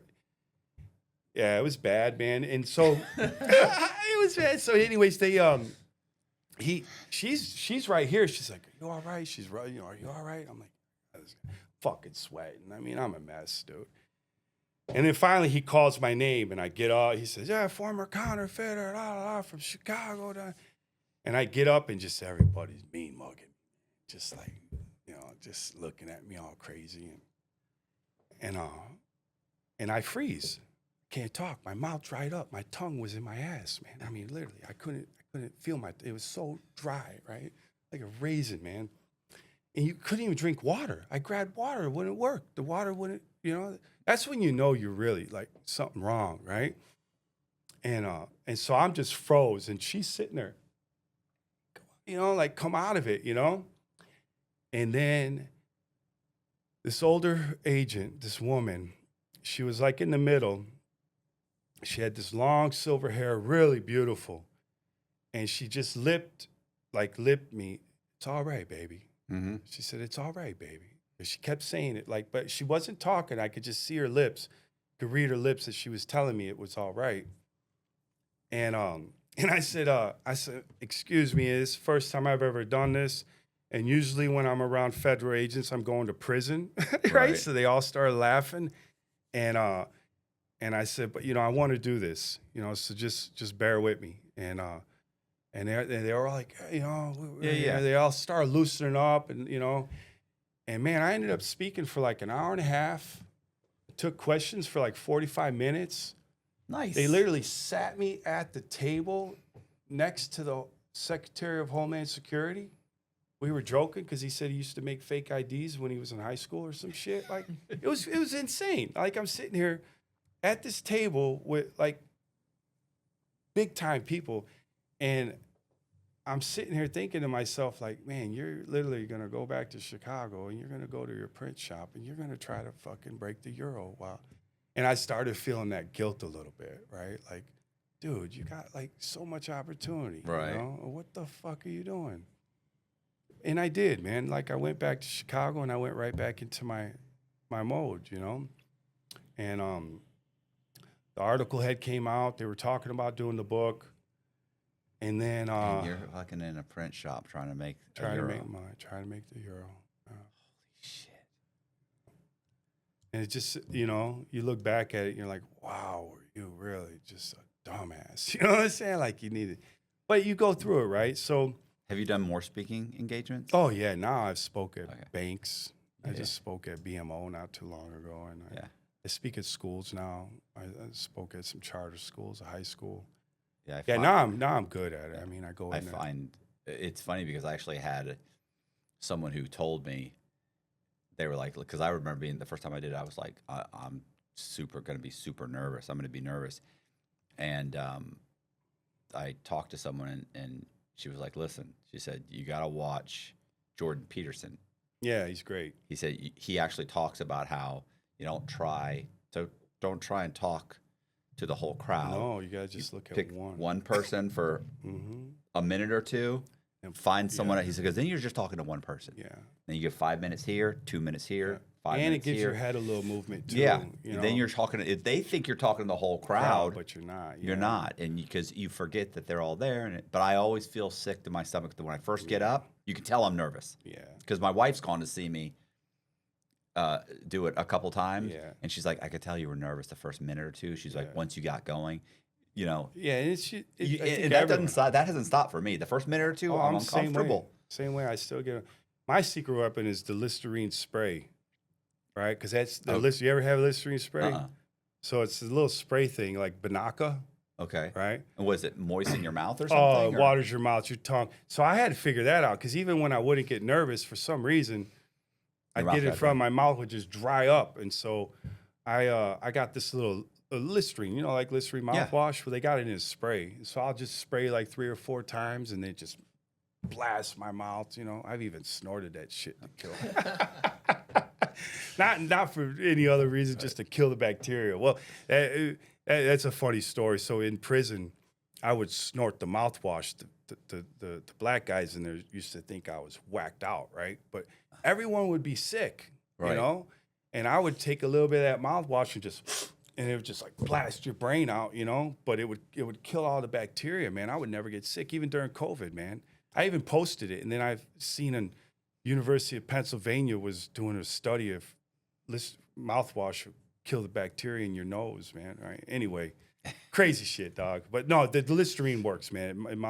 It's like my secret weapon now, But yeah, so now here I am. So I get back to Chicago, and I was out of town for something. I come back, and there's my son printing money in the house, 20s. He don't even know that I got a real major situation going on. Right. That I'm trying to do. This could really throw. Now I'm freaked out because I don't know if they've been watching him. How long has he been doing it? Has he been spending them? Yeah, he doesn't. He's a kid. He doesn't realize how easy it's going to come right back to him. They're going to be here any day. Quick, and it did, right? Okay. So what happened is, I had a print shop on 33rd in Shields, right across from Armour Park. It was an old warehouse, and again, I have this strange. I had this strange luck, man. Can't really explain it, right? But like really good things could happen or really shitty things could happen. It's usually never in the middle. But when the good things happen, it's good. So what happens? So my print shop, right before this happened with my son, I had to move everything. So where it was, the landlord Bertucci or Riccabeni, he owns Riccabeni was like a steak sandwich shop in Chicago, old time guy. He owned the building. He called and said that I had to get out of there because they sold the building. They were going to turn it into condos. And he needed everything out of there immediately. So I moved everything out, restructured it. But for somehow, some way, the Secret Service had my print shop on its radar, right? I think they even had a photo from the sky. Like, that shit's real. I didn't really think that shit was real, that they could take a photo from the sky. Mm-hmm. Yeah, they can. They can, because I got one, right? Right. It's like perfect shot at the top of my head, man, right? But anyway, so they had known of a spot that I had, but they hadn't moved on it for some reason. I don't know why, but they hadn't. So when I came home and me and my son started fighting, we run out. He runs outside. I go after him. He throws this money at me. The cops are passing by, regular CPD, and gets out, and I'm picking up the money. It's the 20s, and I'm like, hey, man, this is just my son. I'll take care of this. He's just being a kid. And the cop's like, well, you know what? He's being a cop, right? And he's like, well, what's your name? And I said, Arthur Williams. And boom, as soon as I said my name, he said, oh, okay. Put the handcuffs on me. Secret Service come. And they're like, we know this ain't your money. We know that, this is gonna be all right. Mm-hmm. We'll figure all this out, man. And they take me down to the Secret Service station. They put me in a room, and I'm sitting there. I'm like, well, damn, I've been here for a long time. If it's just the 20s, right? And it wasn't. My son had, so in that wad of 20s he had. So I carry money with me all the time, right? Mm-hmm. Even now I got money in my old money, right? Like cash. Yeah, well, I carry, but it's usually like old stuff. Like this is a coin I carry. Like I got an old 100 in here somewhere. So I'm like kind of superstitious a little bit. Like this is a half 100 that I've been carrying for almost like 7 years, right? Okay. Yeah, see it, right? So I gave the other half to a friend of mine, and I signed it, and I told him one day I'd give him back. Anyway, I do weird shit, man, okay? Okay.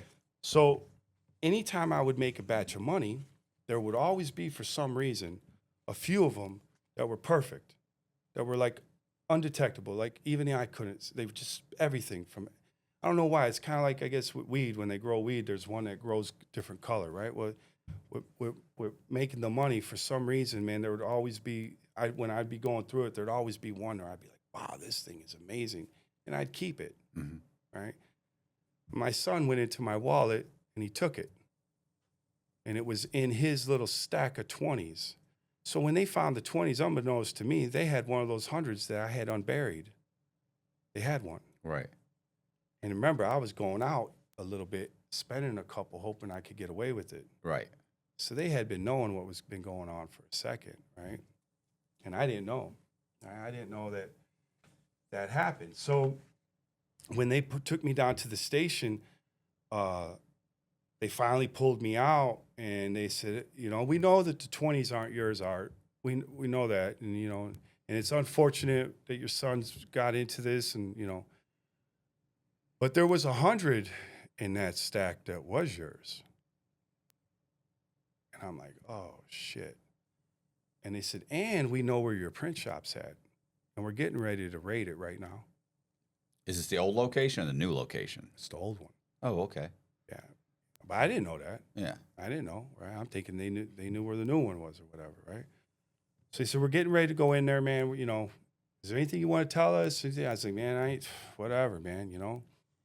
And then it got a little funny because when I was going to court the next day for bond, I figured they kicked in the door and they found everything and I was completely screwed, you know? And definitely not getting bond. That's definitely not getting bond. Definitely. So that's not even on your mind. Yeah, I'm like, I'm done, right? And so what happens when they come get me, I don't know if it was Brad or it might have been, I think it was someone else though. And when they grab me, they're holding me real hard on my arm, right? In the elevator. And they oh, you think you're a funny guy, huh? I'm like, what are you talking about? Because when they said that they knew where my shop was, that's what it was. That night when they said they knew where my shop was, I said, what are you talking about? I ain't got a shop, man. There's no, oh, we know where your place is at. I was like, look, man, you guys are making a real bad mistake. There ain't nothing in nowhere. I don't know what you're talking about. The next morning when they were taking me to the court for bond, he's holding me. He's like, oh, you think you're a funny guy, huh? I said, what do you mean? He said, there was nothing in there. I said, well, I told you that I didn't have anything. I still did not know what the fuck was going on, right? I later found out that there was SWAT team, fucking helicopters, and they went in there, and it was completely empty. They got nothing. Right. Nothing. Like, not so all even. They got now is just this little, my indictment, you go read it. I probably have the shortest indictment in federal history. Seriously, I probably do, because usually they're like 30 pages long. My federal indictment's one paragraph, 18 whatever, possession of $1,200. So many 20s and 100. That's what my indictment read. No one else on my indictment, no one has. That's it. That's what I got 105 months for. Yeah. They really gave it to me. Yeah. Did you plead to the? No, it was. They wouldn't even give me a plea. I did an open plea. I wasn't going to take it to trial. Yeah, you can't. You're done. Yeah, it was done. They give me 20 years, so I did an open plea. They didn't give me anything. Matter of fact, they were trying to give me 15 years. The judge, well, I don't know if I should talk about this part, but maybe I will. Fuck it. It's been how long now? It's been 20 years, right? Yeah, who cares? What's the statute of limitations? So anyway, dead. They I ended up so I go to court, right? And the thing about no bond, well, they had nothing. Judge let me go on a property bond. But it's weird how it happened. One of my guys put up his building on Lake Street, right? Which was kind of mob affiliated, you know? So I got a little nervous. Like, why are they putting that building up to get me out of jail, right? I didn't want to get out, right? I didn't want to get out of jail. I wanted to stay in, do my time. So when the attorney showed up, which wasn't a public defender, it was Rick Halpern. If you look up Rick Halpern, he was Joey the Clown Lombardo's attorney, right? Famous mob attorney. Okay. And they're putting up a building to get me out of jail. What would be on your mind? They want you out of jail to kill you? Yeah, I don't know. Right. Like, you know, I mean, I knew a lot of shit, man. So like, I didn't know, right? I was Like, what the fuck, man, is going on here? Anyway, they got me out. I think Paul had something to do with it, the producer, because you remember, I'm still dealing with Paramount and Hollywood and all this shit, right? So the producer showed up to court. So I'm thinking maybe, he never said, but I think it came from his direction somehow. And so they let me out. I couldn't believe it, man. So here I am out on bond, on property bond. And I guess maybe 6 months I was out. And during that time, man, all kinds of shit happened. The Rolling Stone magazine came out, and then Penguin, they had a book deal for me with Hugh Mifflin, and it was the book rights sold for $1.4 million, right? And this is what's sad about this, because here it is. If I would have just been able to keep my nose clean just for a little longer, like everything that was good that was happened after I went to prison. It was wild. It was wild. Like literally, I'm going to court, right? Still dealing with Hollywood, and they're like, "You're just gonna get 30 months, and then we'll do the movie when you get out and all this, right?" You know, and yeah, it didn't happen that way. It just they finally got the book treatment done, or whatever, synopsis I think is what it is, and they submitted it. The agent did, and I'm sitting in the basement of my apartment in Chicago on the phone, and they're doing an auction with the book rights. It was Hugh Mifflin, Penguin, Shyman, and it was like 5 or 6 different book publishers. Right. And it went from like 100,000 to 200,000 to 350. It ended at 1.4 million. I couldn't believe it, but of course it had to be split with the author and me and the whatever. Yeah. But still, 1.4 million to even hear that number, man. Yeah, that's outrageous. It's fucking ridiculous, right? But here I was about to get sentenced, right? Like I'm literally getting ready to go get sentenced, after this. And so the Hugh Mifflin lady, she called me after they won the auction. She called me a couple days later. She said, "We're so excited that we're going to do you right. You're going to go on all the talk shows. She said, we're going to have you on tour. You're going to be doing book tours. It's going to be amazing. I can't wait. We're so excited to work with you." And I'm listening to her, and I'm like, "Oh yeah, this sounds great." I'm like, as soon as I got off the phone with her, I called the agent. I said, "Hey, did you tell them I'm going to prison?" They were like, "Nah, we were going to wait till the deal was done and we got the money." I said, "Guys, that's fucked up. You got to let them know." They were like, "No way. No way. Just let this ride." And I told him, I said, "Man, I'm not going to lie to them. I'm not going to lie to them. I'm sorry, guys. You either got to tell them or I'm telling them. I'm not going to take 1.4 million from somebody knowing they don't know the truth. Expecting that I'm going to promote the book." Yeah. I'm just not going to do it, man. Right.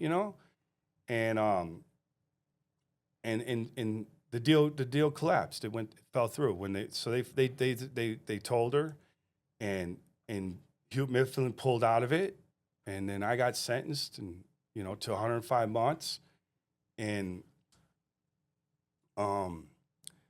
about 2 months into being in jail, I get a letter from the author. He says, "Hey, Penguin wants to pick it up for 300. I'm like, "Let's go." And so that's kind of how that happened, man. And then the book came out while I was in prison. And then I was, because my son was 15, yeah, so he was 15. So 3 years goes by. I went to Manchester, Kentucky.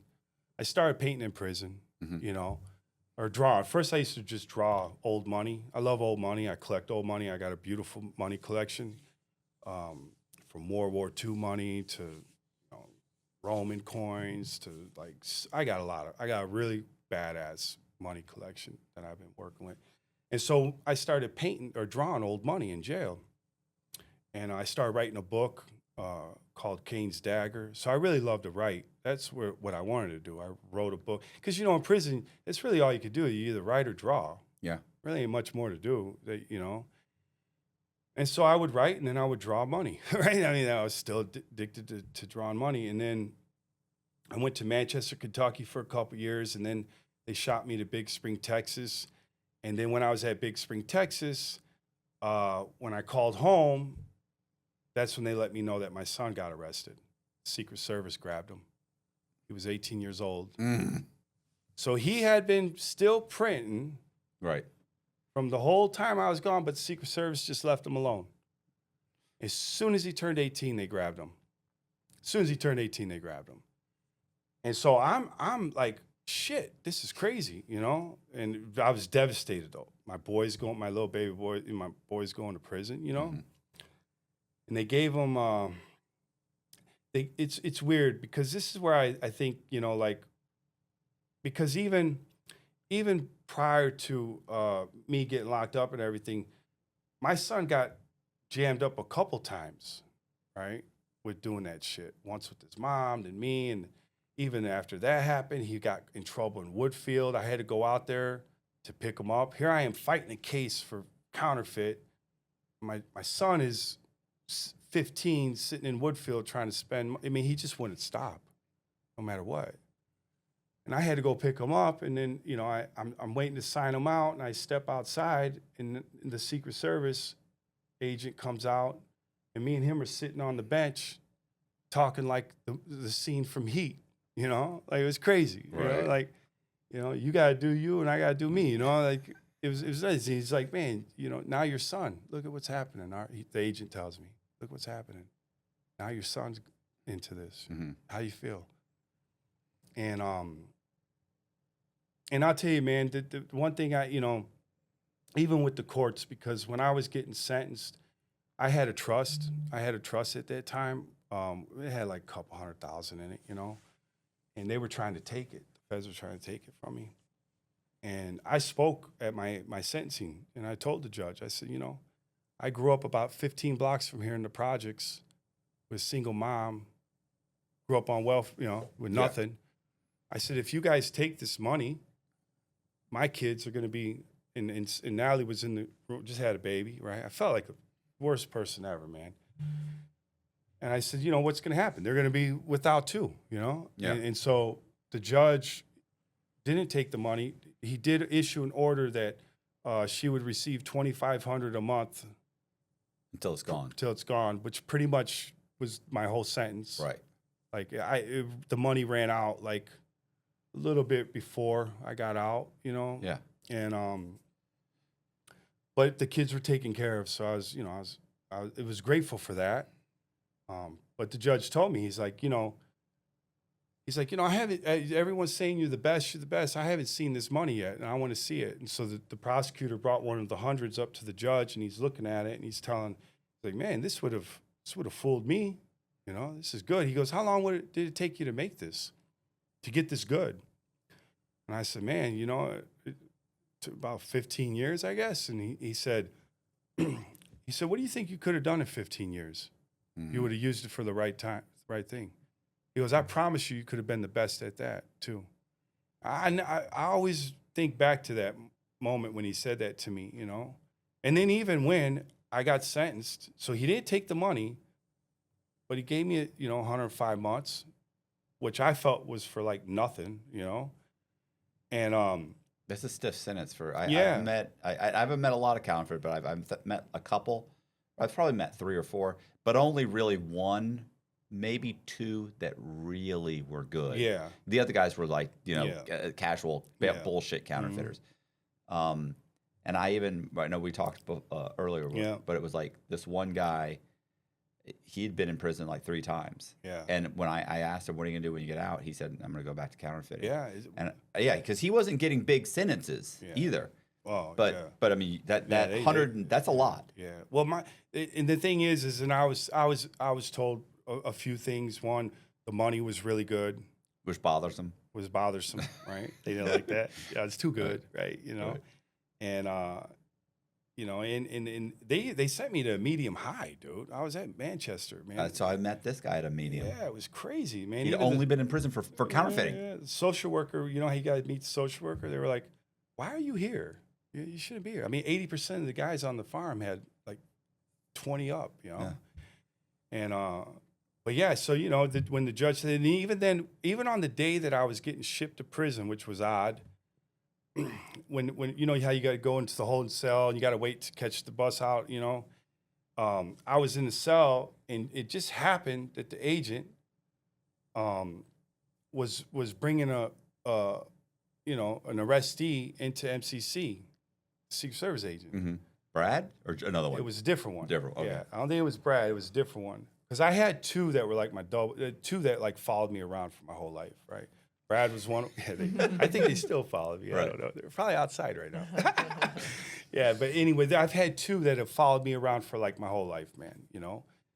And Brad was always cool, right? I could say he's always been cool and respectful. The other one was, just the same way, man. Very professional. But on the day that he was the one that we were on the bench together, we had, it was kind of like one of them. But on the day that when I was getting shipped to the federal prison, he was, dropping off an arrestee, and he came to the cell, and me and him talked. He's talking to me through the thing. And he's like, "Look, dude, you're too smart for this, man. You're gonna spend your whole life in here like this. He goes, think about something to do, man.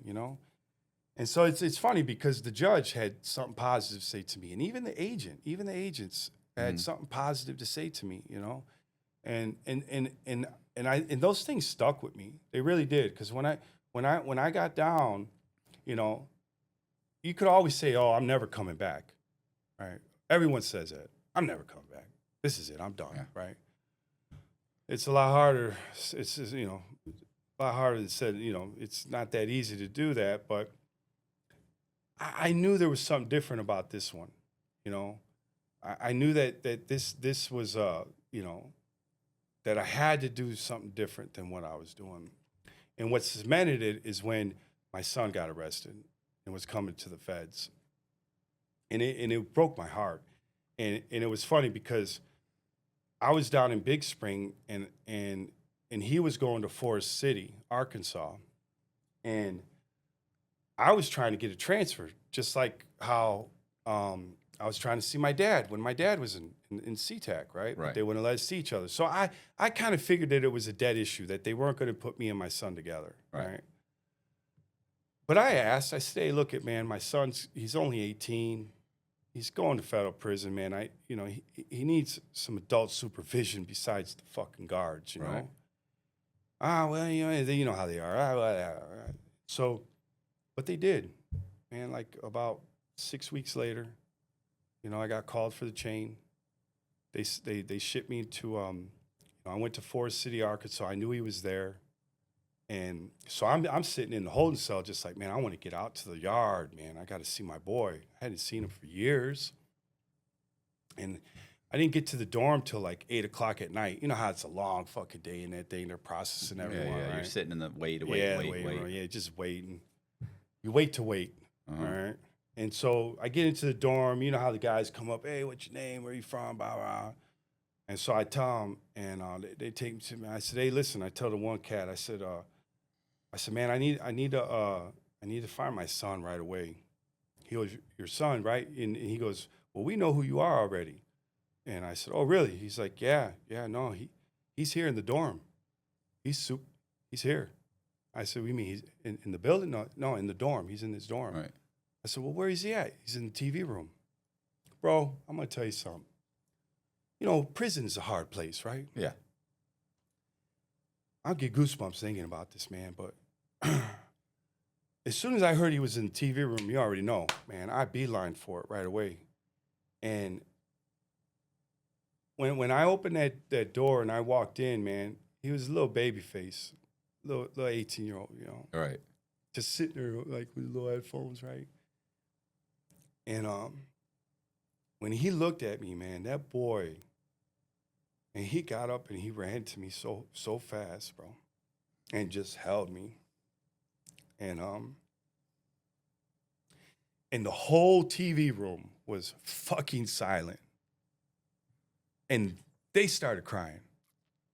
Like hardened criminals. Just tears, man. Like, I had the whole place crying. You know what I'm saying? It's like, what the fuck? But we just held each other, man. You know? We became best friends. I learned how to become a dad in there, you know? I'd go paint every day. I'd wake up early and write. I'd work out. You know, I started paying for him for classes to learn how to play the piano. You know, I had him busy because I stayed busy. The thing about prison, you got to stay busy, right? Can't lay on your bed, be depressed, and watch TV all fucking day. Man, right. I woke up at 5 in the morning. I wrote for 2 hours, and I'd go to breakfast, and I'd go work out in the afternoon. Then I'd paint at night. I did this every single day, man. And so I taught him that, right? And I'll tell you, man, I got pictures, and I'm going to send them to you because you're going to have to see this, dude. It was the coolest one. You know how prison's real racial, right? Mm-hmm. So American Greed did a thing on us, right? So now my book came out. The Art of Making Money's out. You know, American Greed did an episode on me. Right. And it was weird because the American Greed episode came out like a couple months after I got to that prison where my son was at. Right. So me and my son are sitting in the TV room fucking watching us. TV was crazy, man. You know, it's like, what the hell? And but they played some of his songs, his music on the American Greed. Nice. Yeah, it was awesome. We got to hear it, right? The songs that we made in the studio, you know? And then so a couple of the brothers came to him out on the yard and said, "Hey man, we saw the American Greed, man. You rap, right?" Right. And my son was like, "Yeah, you know, I used to do it, you know." They were like, "Do you want to do the show with us?" Because you know how they do the shows on the holidays and shit, right? Yeah. They got the rap, they got the rock, they got the you know, the Hispanics got their music.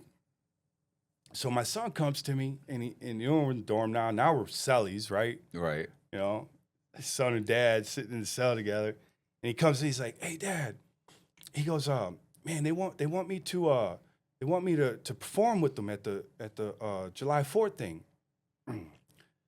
And I said, "Who wants you to perform?" He said, "The brothers, man. They came to me. They seen us on TV, and they heard that song, and they were like, 'Man, would you rock with us?'" And I said, "Well, what do you want to do?" He's like, "Well, some of the white dudes, man, were already kind of giving me a hard time about it." Fucking dicks. Yeah. I said, "Man." Jealous. I said, "Dude, you do whatever the fuck you want, man. And if they got a problem, they could come talk to me." And of course they didn't have a problem, right? But bro, it was the coolest moment, man. So he would go out to the rec yard every day, and there was 2 other cats, one from Nashville and one from Kentucky somewhere. You know, just young brothers, man. You know, and so it was them 3, and they would practice every day. And then it came time, and he was nervous, right? He's like, "Man, you think they're gonna boo me, or you think this?" He was all crazy. I said, "Listen, man." I said, "Just go out there and have fun, do your thing." And man, he went out there, and he rocked that fucking prison, man. Everyone was out there to see him, you know, because we were on TV. So you're a celebrity now. He became a celebrity, prison celebrity. You know what I'm saying? Got a little prison fame going on, and so the whole yard was out there to see him. And I was just sitting in the back, and bro, when I say he ripped it, he had everyone screaming, just like, it was probably one of my proudest moments as a dad, watching your son perform in prison. It was nuts, man. But I was though, because he did it, you know, and that's what I was proud of him. I said, "You know what? I'm more proud that you got up there and you faced all these. This ain't like no audience in the world." Yeah, man. I was gonna say, you could perform in prison. You could perform anywhere. Yeah, you're gonna be know? all right. And then that was like kind of our thing, man. You know, his thing was he was gonna do music when he got out, and then I was gonna do writing. Painting wasn't even like that was the furthest thing from my mind. You know, I had no intention of, you know, like painting was just kind of like a side. It was just to pass the time. I loved to write. I wrote 3 screenplays. I wrote a book. You know, so that was my thing. And And so, yeah, man, for the next 2 years, man, we were together, and we just, I learned how to be a dad, and I learned the biggest thing for young men, or for just your children, or for just, mentorship or whatever it is the best way to teach them is to be it yourself. If you're going to tell them not to lie, don't lie. Mm-hmm. If you're going to tell them to work hard, then work hard. You can't tell them to work hard and you're laying your ass down not doing nothing. Right. So I learned that the example was me, right? Like whatever I showed him, if I worked out because I would work out every day. Well, guess what? He worked out every day. All right. He seen me getting up every morning and writing. Well, guess what he would do? He'd get up and he'd write songs. Right? He'd see me go out at night and paint. He would go out and practice his music, play the piano. I learned that even now, my children, right? Because I ended up having 3 more since I got out. Now I got 7. I got 2 away from a team. But I love them all, and they're great. Every one of them are unbelievable children, But these ones are like, because my first 4, I didn't really get to be a dad, Mm-hmm. Like I'm just now barely getting over the children I had and now I'm getting over the heartache that they had. Like Alexis still won't talk to me. Angelina and Ashton, they love me to death, and I'm there for them. I just had Ashton with me. He built the gallery with me. It was a great experience. And now I got 3 little ones, a 9-year-old, a 6-year-old, and a 3-year-old. Da Vinci, Love, and Lightning. That's their names. And but they look at you. They're looking at you. Who are you? What are you? And so yeah, man, I learned how to be a dad in prison, man. And I ended up getting out first. He got out like a month later, and for me, I started working right away. I was, like I said, I was delivering. I was cleaning toilet bowls, delivering transport cars, delivering liquor. I had a little painting studio at this place called Lacuna Lofts. The Cacciatore family owned it. They own a lakeside bank in Chicago. Real powerful people, great people too. They had an artist loft where artists were in there, like studio, and so they wanted me to be in there. They gave me one, and so I would work, and then I'd go paint and I'd write. And my son ended up going to trucking school. Became he drives a trash truck now. He's doing really well. Just bought his first house. I'm so proud of him. And but for me, I found myself back in that same situation, right? Because I'm doing these shit jobs, can't get ahead, right? And I was getting real close to giving up. Like I was real close to saying like, this shit ain't working, man. And so I'm out about 2 years, and I'm just tired, right? I've been delivering liquor, getting up at 3 a.m, delivering 500 cases, man. My body just aches every day. And so I was getting ready to go back, right? But this time I was going to crack the new note, the visual physics, Mm-hmm. right? The purple line in it. They actually did that because of me. That purple line was made because of me, right? Because the paper that I created caused them a problem, right? So, Okay. Yeah. So that visual physics is, yeah. It's called visual physics. It was it's shards of glass. I learned everything about it, right? Right. And the funny thing is that, so here I am, I'm 2 years out. My son's doing good, right? I'm delivering liquor, but I'm hating life. And I'm just getting to the point where, like, I try to have an art show, right? Because I had some paintings from prison.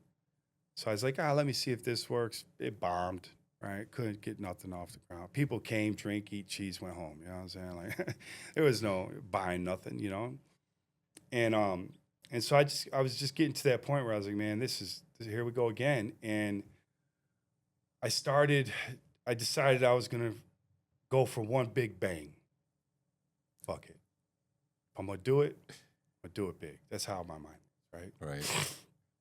And I'm going to do the new 100. I'm going to break this bitch, right? And here I go on this journey, man, right? But here's the thing. You can't get the equipment no more, right? Computers ain't, but back in the day, you put the Photoshop CD in and you could work offline. Now, everything's online. you got to work off everything online. Photoshop, your computer, it's all app shit, right? They probably did that because of us, guys like us, right? We're using the computer the wrong way. They're like, okay, we got to watch these assholes, right? Well, I mean, you even try and print it. You can't even print Can't it. print. You can't even put one down on Yeah. the thing and hit print. Well, there'll be a thing that'll pop up. Yeah. So, you know, it's crazy, right? So here I'm like, I can't even print money. All right. Now I feel like a real loser, right? So what do? I start looking like on eBay and shit, right? And now granted, I'm only 2 years out of prison, right? I started looking on eBay and all that shit, looking for stuff, and you can't really find an AB Dick 360 offset press. They scrapped it all for the metal, right? Because they're heavy. They're like 800 pounds, right? They just all of it got scrapped, right? The big plate makers and all that shit. So I would find one in, say, Cincinnati for like $3,000, but it wouldn't work, right? Something would be broke on it, right? So you have to rebuild it. You have to. I went through a crazy process to it. So I borrowed some money because I needed money, right, to do this, right? And so I went and I borrowed some money off some pretty dangerous cats, some gangsters, you know. I borrowed $100,000. And I went on a mission, man. I started finding equipment in Ohio, Minnesota, right? I'd go there, I'd pick it up, I'd rent a big truck, pick it up, pay cash, bring it back, tear it down, take the parts I need, get the paper. I was slowly figuring out how to do the visual physics. Like I was, again, like the Euro. Here I am again, about to do the big bang, but I'm not doing the Euro. I'm doing the new 100, right? And I had a secret hiding place in Indiana, right on the beach. I had the dopest criminal, secret hiding pad. Man, it was awesome, man, right? And so this whole everything, and so I'm getting ready to do this. I got everything ready to go, and I feel something. I feel like I'm being watched, or something's not right. You can feel it. You got that sixth sense, right? So I haven't done nothing yet. I got the machines, I got the paper, I got the ink, I got the process, I got the files, I got everything. I was only missing one thing, and it was the fluorescent ink for the strip. So my strips, when you put them under like the UV light, because it'll glow red, green, or blue, right? Or yellow. So red is 100. So if you go to a strip club, you're probably married, probably don't go, but if you ever been to a strip club, you give them 100, that line glows. For 100. For 100, glows red. Right. That strip. What, the 50 glows a different color? Green, I think, and then the 20 is yellow, right? So each one of them glows a different, right? But the red fluorescent is hard as hell to get. It's an ink. Okay. It's a real thin, like acetone based, right? Really difficult to get. So that was my last thing I needed, right? Was that, and it comes in a little bottle.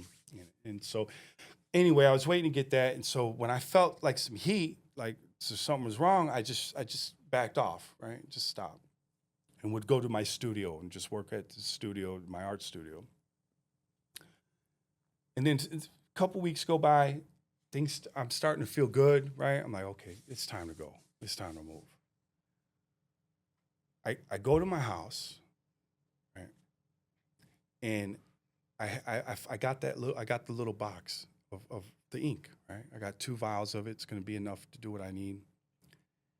And I had to stop at the house real quick before I went out to my pad out in Indiana. Because once I go out, how I was, whenever I would go somewhere to do it, I wouldn't leave until I'm done.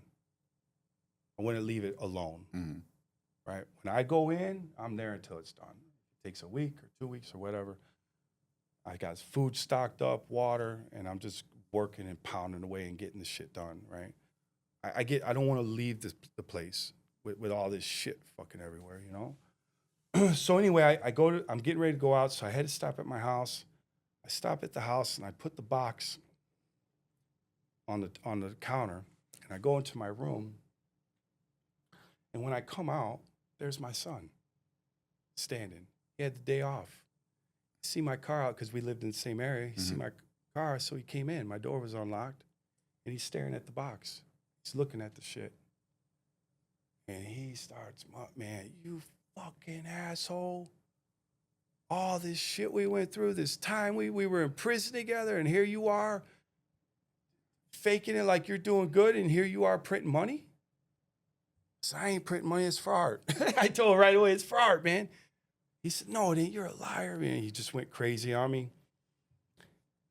He ran out the house, jumped in his car. I ran out after him. I literally followed him. You know where he took me to? He fucking took me to the very place that he threw the money at me 6, 7 years before. He literally drove right to the spot where he threw the money and I got arrested. Right. Got out of the car. He said, you remember that? Remember that curb right there? You were fucking sitting there arrested crying? Mm-hmm. Like really making me feel small, man. Real little, right? And he's like, I can't believe. So he's going nuts. I think he's going to go tell his mom. Right. She's a cop, right? He's going to tell her right away. So I'm like super freaked out. I had been dating Sarah, my wife now, for like 2 months. She was at work. She's a school teacher, right? At a Christian school out of all places, right?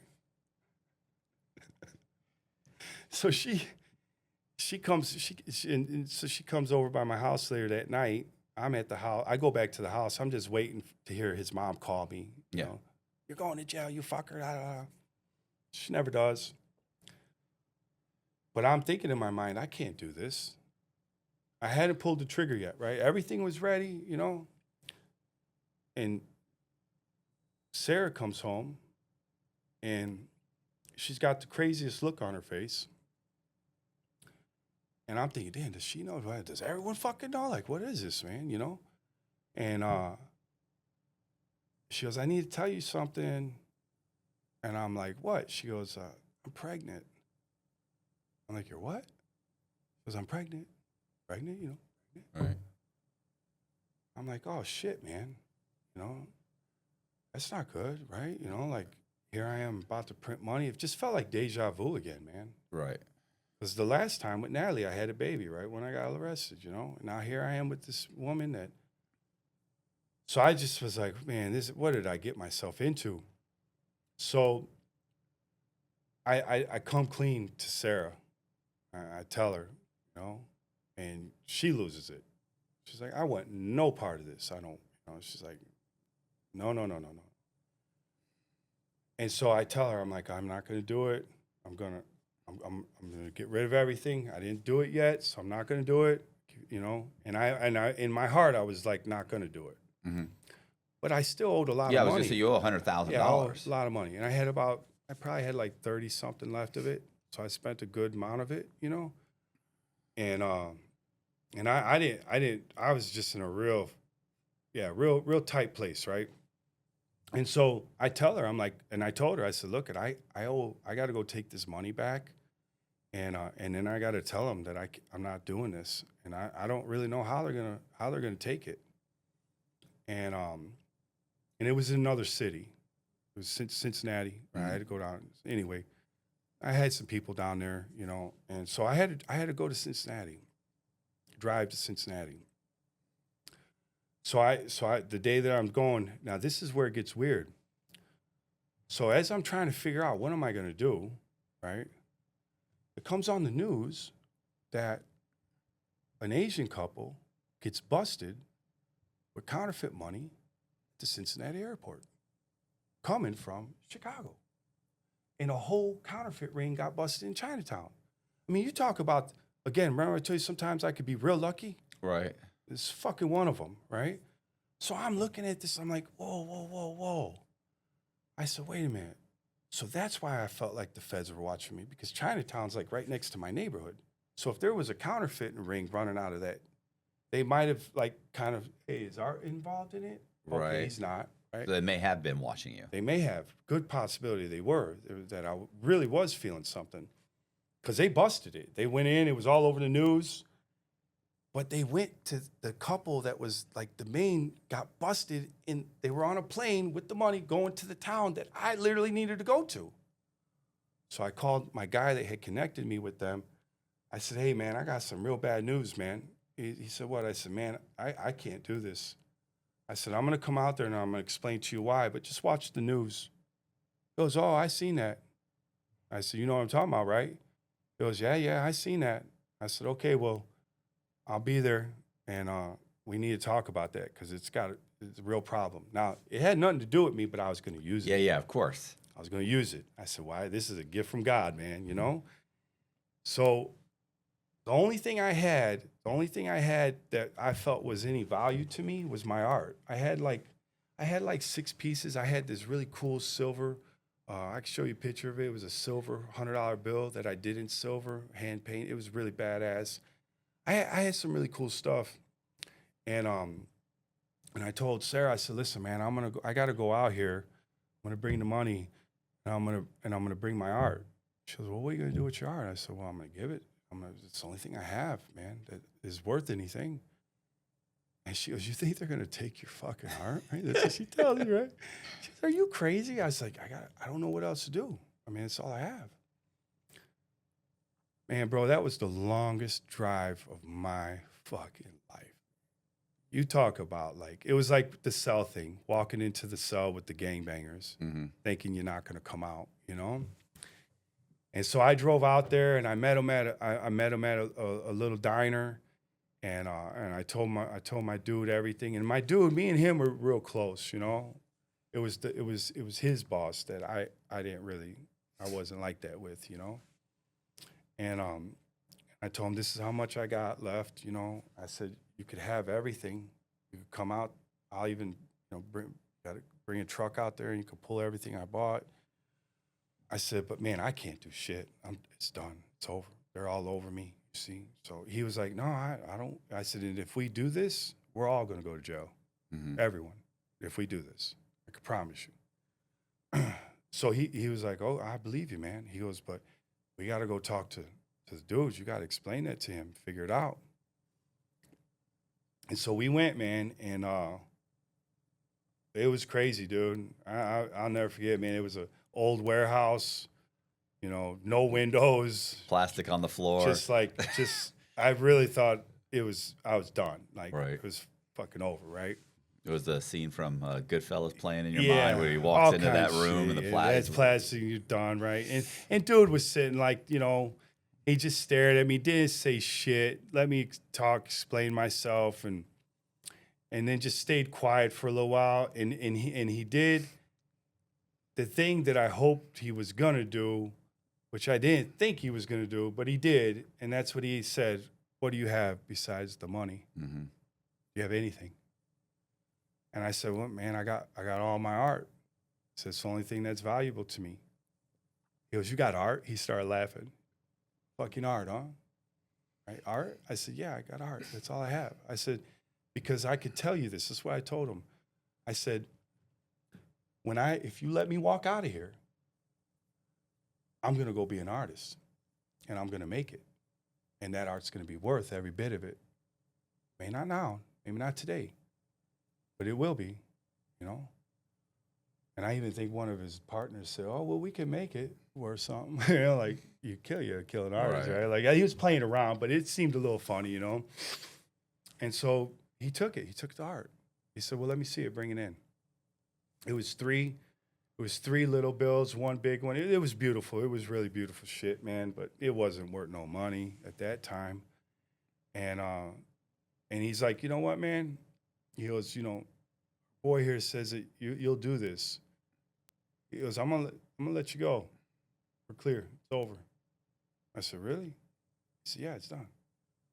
You go. If I was ever gonna be nervous, I'd have been nervous right then.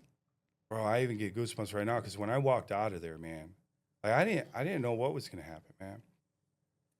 I drove back to Chicago, man, just like, wow, what in the fuck is going on, And Sarah was so happy to see me, man, because she knew she was crying when I was leaving. I couldn't imagine the stress I put on her, being pregnant and all. And I get back to Chicago, and I go to my studio, Lacuna Lofts, man, and I'm sitting there. I ain't got a job, got no money, I ain't got no art. gave all the pieces I had, and there was nothing, I had nothing. And I was sitting in the lobby of the building, and Joe Cacciatore Sr., the old man, was walking by, and he seen me. He's like, "Hey, man, what's wrong with you?" 'Cause I maybe I had my head down. I don't know what it was, And I said, "Man, Joe, I just can't get it together. So I've been out a couple years now, and I can't even print money. I don't know what I can do." And he just kind of stared at me for a minute, man. And he said, "You know what?" He goes, "Why don't you come work for me?" He goes, "I got a job for you." He goes, "Is $5,000 a month good enough for you?" I said, $5,000 a month? I was like, "Well, what do I got to do?" He says, "We're doing a bunch of work around the building. We're bringing artists in from all over the world. And I need a resident artist to get them supplies and move the lift and do all this. And I was looking for someone to do it, but I want you to be the one." And man, dude, what Joe Cacciatore Sr., I will love him forever for what he did for me, because not only did he give me a job, but like he would bring me into meetings. I became the first mate on his boat. He had a 120-foot yacht. I was the first mate every Saturday and Sunday. Like, I worked my ass off for him. He'd fly me to San Francisco with him if he had to do a business meeting or something. I got to meet the mayor, the Secretary of State, Jesse White, and he taught me he said, and you hear this, and it's so cliche, but, you could count who the 5 closest people to you is going to let you see what kind of success you're going to have. Right? Because up until that point, man, I still had been hanging around all the guys in the neighborhood, even though I wasn't doing nothing, this is what I was doing, going out. Now I was with Joe every day, and I was with Joe's friends, right? John, he built the Chase building, right? The Chase building downtown. He was the one who built it, right? I was around men who were extremely successful, beyond success, right? And you learn how to be successful.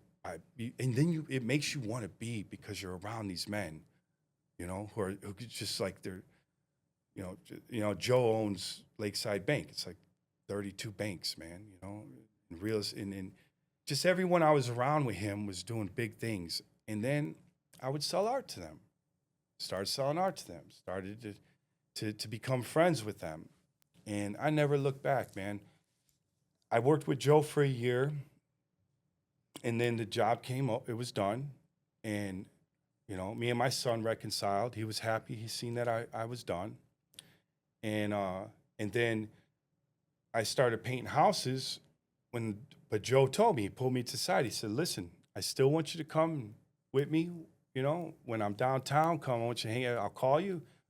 We're still your friends. You had this year to grow, to get, you feel good?" I was like, "Yeah, man, I could do this, I started painting houses, union painting. I was making pretty good money, actually. And then I did that for like, I don't know, 9 months, 10 months. I was still painting, but I was painting for me in the basement of my house. I would go down there and paint. And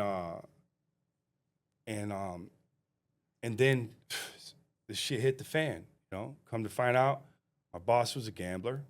Gambling away the payroll, right? It was right around Christmas, maybe a little after, maybe it was right there. So he laid me and 2 other guys off. Then my car I let someone use my car and fucked it all up, blew the engine, and then my house burned down. All right. All right. You talk about like you're finally coming out of it, you're finally getting it together, and then this shit happens, and you're like, what the fuck, man? And but again, I had good people. Who did I go to? I went to Joe, right? I went to that, instead of going to the people who would be like, "Well, fuck it, all right, you gotta go do," I went to the people who were like, "Hey, you're gonna get through this. Mm-hmm. Come on, you got this." I went to the right people, and I ended up got a little. The guys helped me get a little place, so I got a little place for me and Sarah and the baby. And then one of my friends who was an artist knew someone down in Miami who was doing Art Basel. They had a couple spots on the wall and said I could pay $500 to hang my art for Art Basel. Right? It was 4 spots actually. So it was going to be $2,000 for me to hang. So I had to pay to hang my art up at someone's space down there. Right? So I borrowed the money, the $2,000. Again, yeah, I'll take chances sometimes, right?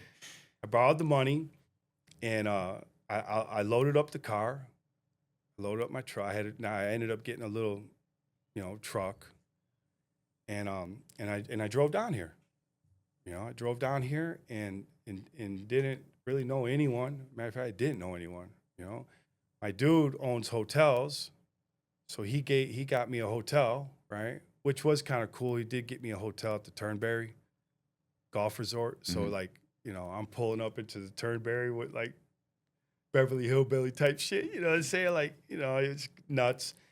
And the first 2 days, man, just, I'd go out and I'd try to meet people, and it was just like, fucking hitting a brick wall, Nothing. Couldn't get nothing going, right? Even the place where I had the art hanging, it was like a party every night. It was even like, I was like, man, I got ripped off, man, It was nice. I'm not going to say that. It was all right, because if they do listen to it, I am appreciative of them letting me hang the shit there, but they made me pay, But it wasn't like a gallery setting, Right. And come to find out, Art Basel was a big, it's a corporate scam, man, the whole thing. Now I understand it completely. Back then I didn't. So here it is. I'm sitting on, I'm in South Beach. A couple of my friends flew down, and we're having something to eat. And one of our guys in Chicago says, hey, one of our boys is down here. He works the doors at clubs and stuff, man. Maybe he could get you into something. So we ended up meeting Joe Benson's his name. Love Joe.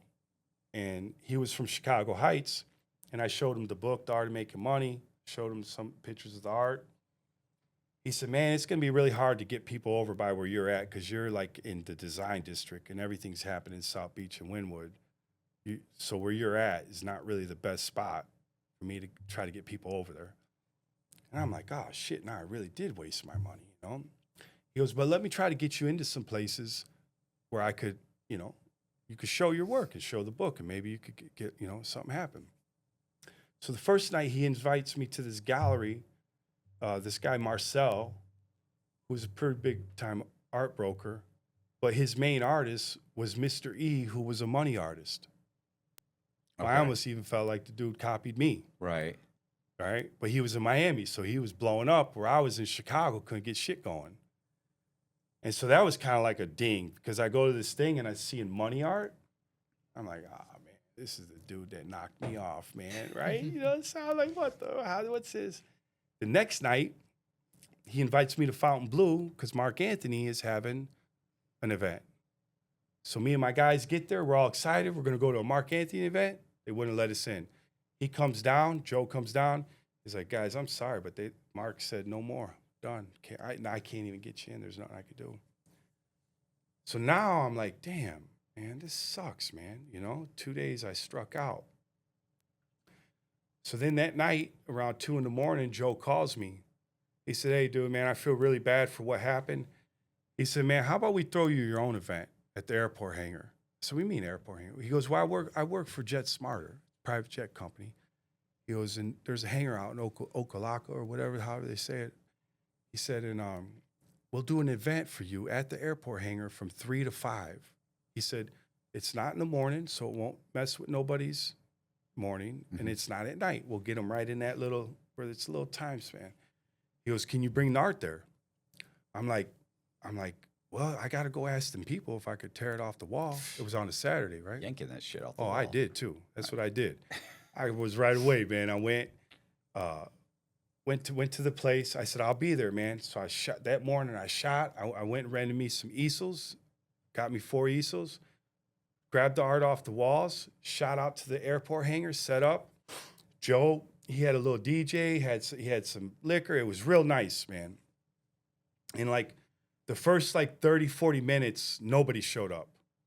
So I was, again, like, man. One thing about an artist, you learn how to be disappointed. But you learn how to deal with it. Just deal with it. Yeah. It's going to happen.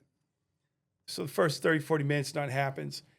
And then I step outside for a second, or I stepped out. I wanted to see the jet. There was a badass black and silver jet out in the hangar. So I went to go look at it, And when I came back in, there was probably I stayed out there like 10 minutes. There were like 20 people there. I was like, oh, okay, we're getting some people. By the time it was done, the whole place was smacked. 100. I walked outside. There were Ferraris pulling up. There was limos pulling up. There was all kinds of Johnny Frank from it. I mean, it was insane. It turned out to be an insane showing, right? And that's where I met Arnold Schwarzenegger's VP, Natalia Soul. She was awesome. And I sold all 4 paintings to a pharmaceutical dude. He had a 120-foot yacht, another big yacht, right? He loved the art, loved the book, loved everything. He said, bring all the art to my boat tonight. Can you do that? I said, absolutely, right? What are you going to say? Bro, I got a video. I'll show you. Got me carrying the art first time on this big-ass yacht, right? And it was just great. It was such a way to end it. Sold all 4 pieces, not for a lot. It was like $3,000, $4,000, $6,000. That's still great money, man, for a guy. That's gonna hold you over. Hold me over, but gave me confidence, though, too. What it really did more than anything, it gave me confidence that I could do this. Right. Right. There's something here. I just got to figure out how to tap into it, And how I tapped into it was Natalia, who worked for Arnold. She says, hey, listen, man, I love your energy. I love the crowd that came together. I love your art, love your story. She said, would you be willing to do an event with us, with Arnold, in February at the Nobu? I said, well, hell yeah, man. She goes, okay, so you're in. Here's my number. Let's coordinate, and this is when it's going to be. Man, on my drive back to Chicago, dude, I was so excited, man, and I went to work, man. You talk about, I got down. I worked Christmas. I worked Christmas Eve, New Year's Day. I did not take one day off all the way up until I had to come back. I went back down there with like 10 pieces, right? The Nobu was amazing. Got to meet Alonzo Mourning. Got to just meet all kinds of cool people. Sold all 4 pieces for $67,000, right? Gave Arnold his chunk, right? So I still walked away with a chunk of money, right? And it was just amazing. It was just the most amazing thing. And then I shot across the country to Vegas and did something with the Ali family. Rashid Ali is my friend, right? Nico Ali, the boxer, he did an exhibition for me, and we had Muhammad Ali paintings in the ring. It was freaking awesome. So I had this great time with art, at the Nobu. Sold all my art. Shot to Vegas. Did an unbelievable thing with the Ali family. Shot home, and then I got the call that I was invited to Arnold Schwarzenegger's house. His house in L.A. They said, hey, we got great news for you, man. What you did at Nobu was unbelievable. So he only invites 3 people to his house once a year, and you're one of them. I said, well, no way. I'm going to be able to meet the Terminator. I got to meet the Terminator, man. And so, yeah, she's like, it's going to be in June. So, bam, I went back to work. I got money now a little bit. We're doing all right. And I went to work, man, and I got down, and I drove all the way to L.A. I rented an SUV, loaded up. I was only allowed to show 3 pieces at Arnold's, but I had the thought, like, okay, I'm going to meet some great people there. Right. I'm going to bring everything I can bring, and I'll take them to the hotel, and I'll sell out of the hotel, Right. Like, whatever, man. I'm a hustler, man. I'm going to sell, right? So we get to LA, staying at the hotel. I do something really cool, man, because I'm telling my guys. So Frank, one of my guys, Frankie G, he's been with me since the very beginning, right? He's with me everywhere I go, man. He's my dog, man, So I'm telling Frank, I'm like, Frank, I got to figure out how to stand out in this crowd, because we're going to be at Arnold's house, and there was Sylvester Stallone there, Jason Statham, all of them, right? I said, man, I got to do something. And it was a cowboy-themed event, so you had to dress like a cowboy. Cowboy hat, shit, right?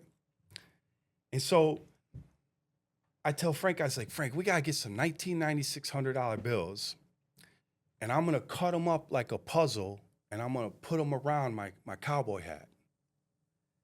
He said, what are you gonna do? I was like, yeah, man, it'd be super cool. And everyone's gonna see those hundreds on that black cowboy hat. They're gonna be going crazy. They're gonna wanna know what's going on. He goes, well, where the hell are we gonna get some old hundreds? I said, well, we'll just have to do it like the old days, man. We'll just have to keep hitting the banks and say, hey, my daughter was born in 1996. Can I get a 1996 $100 bill? And that's what we did. We went to like 6 different banks. I didn't go in. I had Frank go because I didn't want to be the one doing it. And I stayed up all night cutting these little puzzle pieces out of the hundreds. And then I glued them to the hat, right? The hat was badass.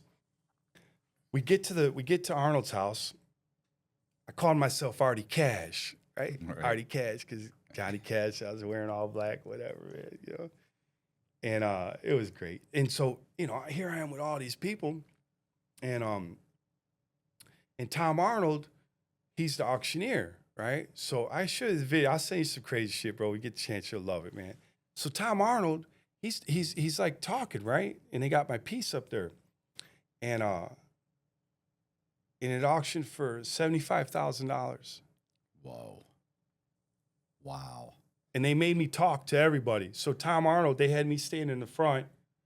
And so all night, everybody kept coming up to me. Hey, what's the deal with that hat?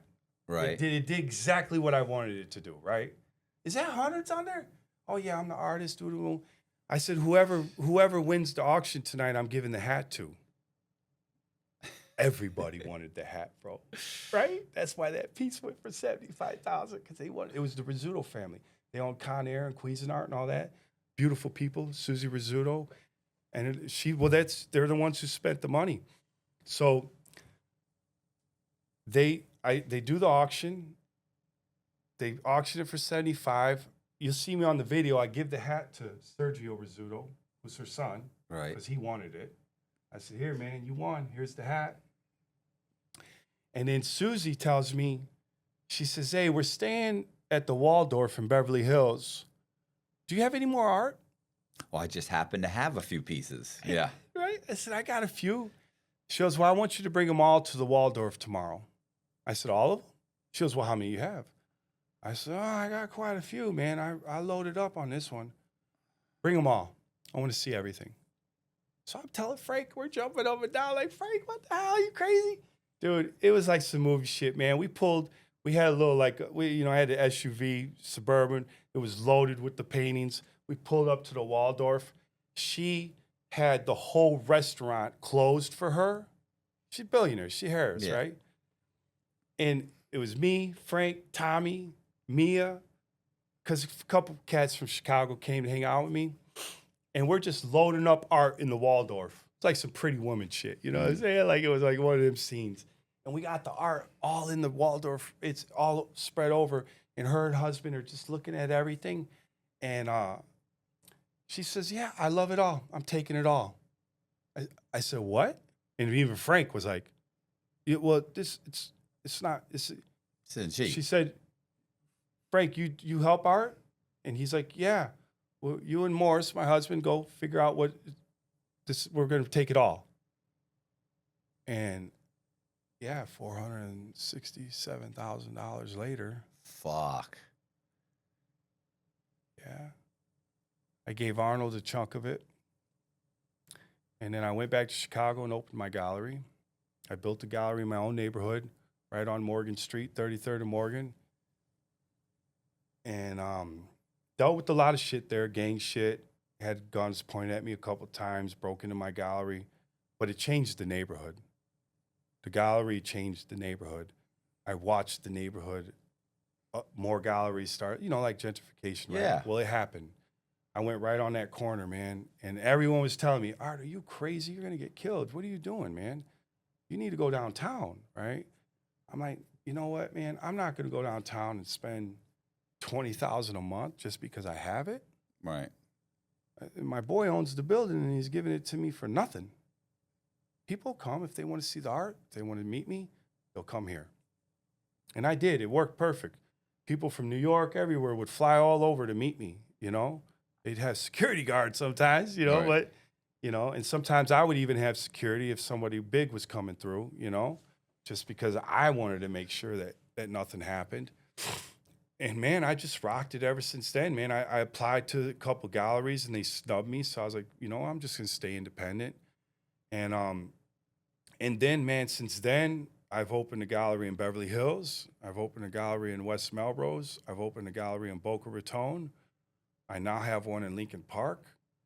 And so I've kind of created my own system, And what I've learned about art is that the most important thing with people, with art anyway, is to connect with it, right? Mm-hmm. If the two things that I tell artists is that, so if you see my art, you'll see my art eventually come to Chicago, whatever, There's little things in it that are different. Like I use interference paints. I use metallic paints. I use watermarks. I use all kinds of security features from the money in my art. There's hidden things all in it. So you could have a piece of, I've literally had clients say, dude, they call me out of the blue. Dude, I've had this painting for a year and I just seen something in it. Why didn't you tell me it was there? I said, because it wasn't meant for me to tell you. It's meant for you to find it. All right. All my art's like that. Everything in it. But they love that, right? The collectors and clients, they love it when they're looking at something and then they say, damn, did that just change colors on me? And it did, right? And then the other thing is to connect, right? You want people to be able to connect with it. So, there's stuff I do commercially, but then there's stuff that I do that is heartfelt and thoughtful that someone could look at, like I have a painting I know I could show you right now, and you're going to relate to it 100%. It's a man sitting behind a bars looking at painting, right? You painted in prison, right? Yeah. So you would understand that piece if you've seen it. Not everyone would. You would, though. It's at the gallery now. It's beautiful. It's a silhouette of a man standing behind prison bars looking at. So that's what you do. But that's, the art has been, the art has saved my life. It's saved my life when I went to Cincinnati. It saved my life after my house burned down. It saved my life even now, still, right? But yeah, that's pretty much, man, what's happened. Pretty crazy, huh? Yeah.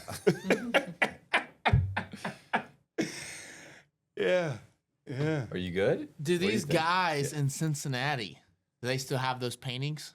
They do. So you want to hear the rest of that part of the story? Yeah. So when I go out to LA, so the pandemic hits. Right. 2019.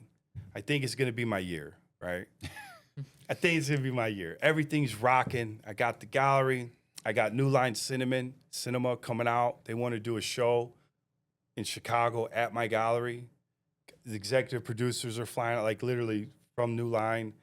They sent the whole team out. They're following me around with cameras and everything.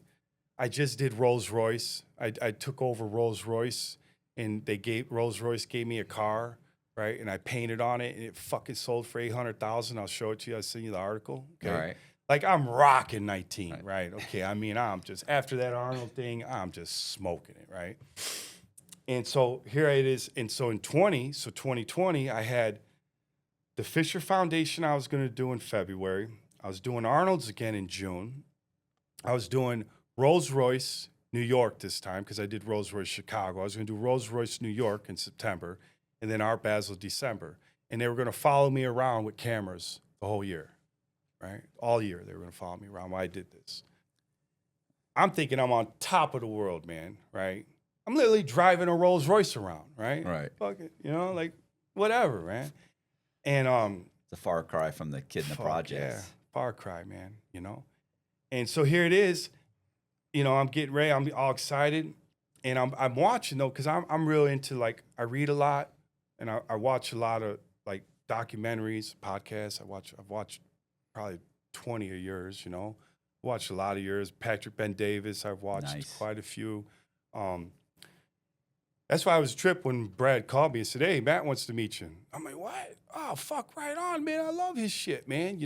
Because you just got that look, the voice, it's just great, man. Anyway, long story short, I'm a fan. Just messing with you, dog. It's good. I'm good. For me, it was more than anything that you were in prison. I knew you were in prison. I'm like, yeah, that's fucking one of us, man, you know? So what happens is I got all this shit lined up. The fucking TV people are coming out. You know, I'm on top of the world. But I'm watching the COVID, like, just ravish China. No one's even paying attention over here, right? But I'm paying attention to it. I read 7 papers. I read Jerusalem Post. I read Al Jazeera. I read a bunch of shit from all over the world. Every morning I read the same fucking papers, man, right? China, global China, right? So anyway, I know what's going on in the world, right? So I see this fucking virus just ripping through China, and I'm like, man, that shit looks pretty nasty, man. I hope it don't come over here, right? And it did, right? So in January, they canceled my Fisher Foundation thing. That was the first thing to go. And then, like mid-February, they canceled my TV show, right? That really fucking hit me. Like, I was just devastated, man, you know? And then they canceled Arnold's. And that was when I knew, oh, this is done, you know?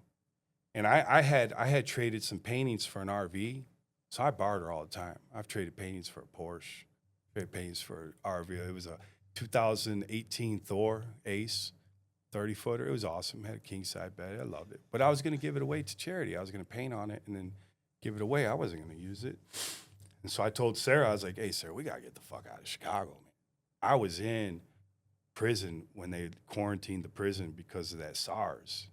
Big Springs, they shut down for 6 months because it was that bird flu 1 or whatever the fuck it was. And they didn't really make a big deal about it, but it fucked a lot of people up in my prison. I was watching people walk around throwing up blood and shit. It was bad. So I already knew what was going to happen. They were going to give you fucking bag lunches and tell you to stay on your cell, right? That's what they were going to do. And that's what they did, right? Stay your ass in the house and, you know, anyway. So I said, we got to get out of here. And so my dude, he had a 100-acre ranch down in Texas. And so I had the whole RV completely tuned up. I closed my gallery down and shot to Texas on the day, on March 13th. It was Friday 13th. We left out of Chicago. I'll never forget it. So I had my RV pulling a Porsche, just rolling right out of Chicago. I watched. It was like 2 in the morning, the National Guard Humvees rolling down Halsted Street, right? And thank God I did leave because the police station on the corner that I live by completely they rioted it and destroyed the whole city. Chicago got completely destroyed. And I was sitting on a 16-acre lake in an inner tube. You know, I mean, that's what I did for the pandemic. And then once it was over, that's when I shot to LA. So the TV people, they after things kind of calmed down and everything, you know, I think it was like around August.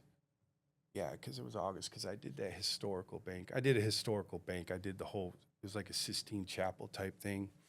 And they hired me to repair it and paid me really well. And so then the TV people said, well, listen, why don't you come out to LA and we'll try to make the show out here. And and I was like, all right, fuck it, you know? I mean, there ain't shit going on here in, you know, Chicago, Texas. There ain't nothing for me here. And so we went back to Chicago, visited Sarah's family. They thought I was crazy. There was literally a pandemic, wildfires, and riots. And I want to take my family across the country to LA, right? Into the heart of it, right? But I did. I went out there. I took a shot. I rented a house up in the hills for a lot of money, and I turned it into a gallery because you couldn't have anything on the street, you know. And I ended up meeting this super uber big time realtor out there that owned a bunch of shit in Beverly Hills. And he came up to the house gallery and he loved it so much. He said, hey, I got a spot in Beverly Hills that they put out all the windows and the business moved out and I had all new windows put on and I don't want the place empty. Would you do what you did in this house there? I said, well, I'm not really trying to spend any money out here. You know, I mean, there's too much uncertainty. He said, no, I'm going to give it to you. I said, what do you mean you're going to give it to me? He said, well, it's supposed to be rented out to a restaurant, but that's going to be for like a year, so you could have it. I said, really? So now I'm thinking it's like some hole-in-the-wall joint in Beverly Hills, right? Right. Like the very corner tip of Beverly Hills. No, it was on Santa Monica and Cannon, across the street from the Beverly Hills sign, the 1 block over from Rodeo, with 12-foot windows, a 4,000 square foot space. I killed it.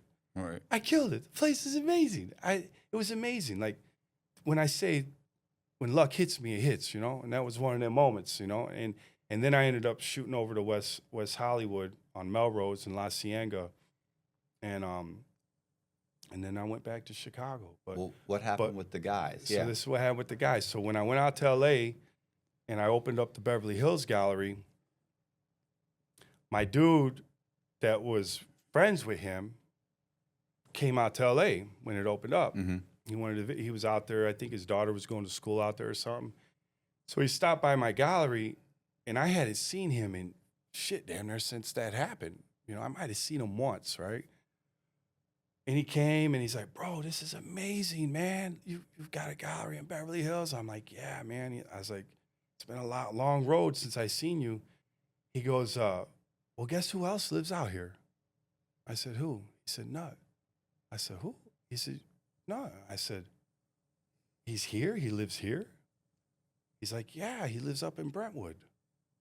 He goes, actually, he's having a gathering this weekend. You should come. He'd be excited to see you. I said, this is the guy that you owed the money to. Yeah. That you gave him the paintings for. Okay. Yeah. It was wild. Yeah. I couldn't believe it. I said, he's here. He's like, yeah. So I said, well, yeah, man. I said, he goes, yeah, no, you were done that day, man. He goes, but I think he'd really love to see you, man. He don't know you're out, you know? Yeah. So I went up to that weekend. I went up to Brentwood, and there he was, like a kingpin, man. It was crazy, man. Sitting by his pool, chilling. And he just smiled. When I walked through, he just smiled. He said, yeah. He goes, our boy told me you had a gallery in Beverly Hills. He goes, I'm going to come down to see it, man. He goes, I just want to let you know, man, I'm real proud of you, man. You did it. You told me that night that you were going to go be an artist. And fuck if you didn't, man. You did it. And he did. He came to my gallery and he bought a painting. He bought a fucking painting, man. He was so proud of me. I met a couple people through him too, actually. That was the full circle moment, man. That was the full circle moment with him. When he walked into my gallery, and just 10 years ago, I was in his city begging for my life, damn near, you know? And now here he is in Beverly, you know, in my gallery. Like, it was just, but I've had a lot of cool moments like that, man. But that was maybe the coolest one, man. When he walked in, man, just the look on his face of just like, I could see he felt proud.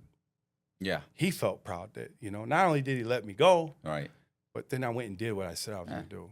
You know? Kind of glad I didn't kill you now. Yeah, I'm glad I didn't kill you. Or I might have had to kill you, so the money, or it would have been worth something. You know, I had to put you under. But nah, man, it's been great, man. Dude, life has been, it's been interesting for sure, man. You know, it's still going. You know, it's still going. So. Hey, you guys, I appreciate you watching. Do me a favor, if you like the video, please hit the subscribe button, hit the bell so you get notified of a video like this. Share the video. Also, if you want to follow Art on his Instagram channel, we are going to leave the link in the description. You can go there. You can follow him. You can check out his art. It's amazing. Also, you can buy the book, The Art of Making Money. It's on Amazon. We will also leave the link there. I really do appreciate you guys watching. Thank you very much. Also, if you want to be a guest, we're also going to leave the link to our website. So you can go there. You can fill out an application. It's like 5 questions. And then you leave a short video of you just briefly telling me something about your story. And we will get back with you. Thank you very much. See ya.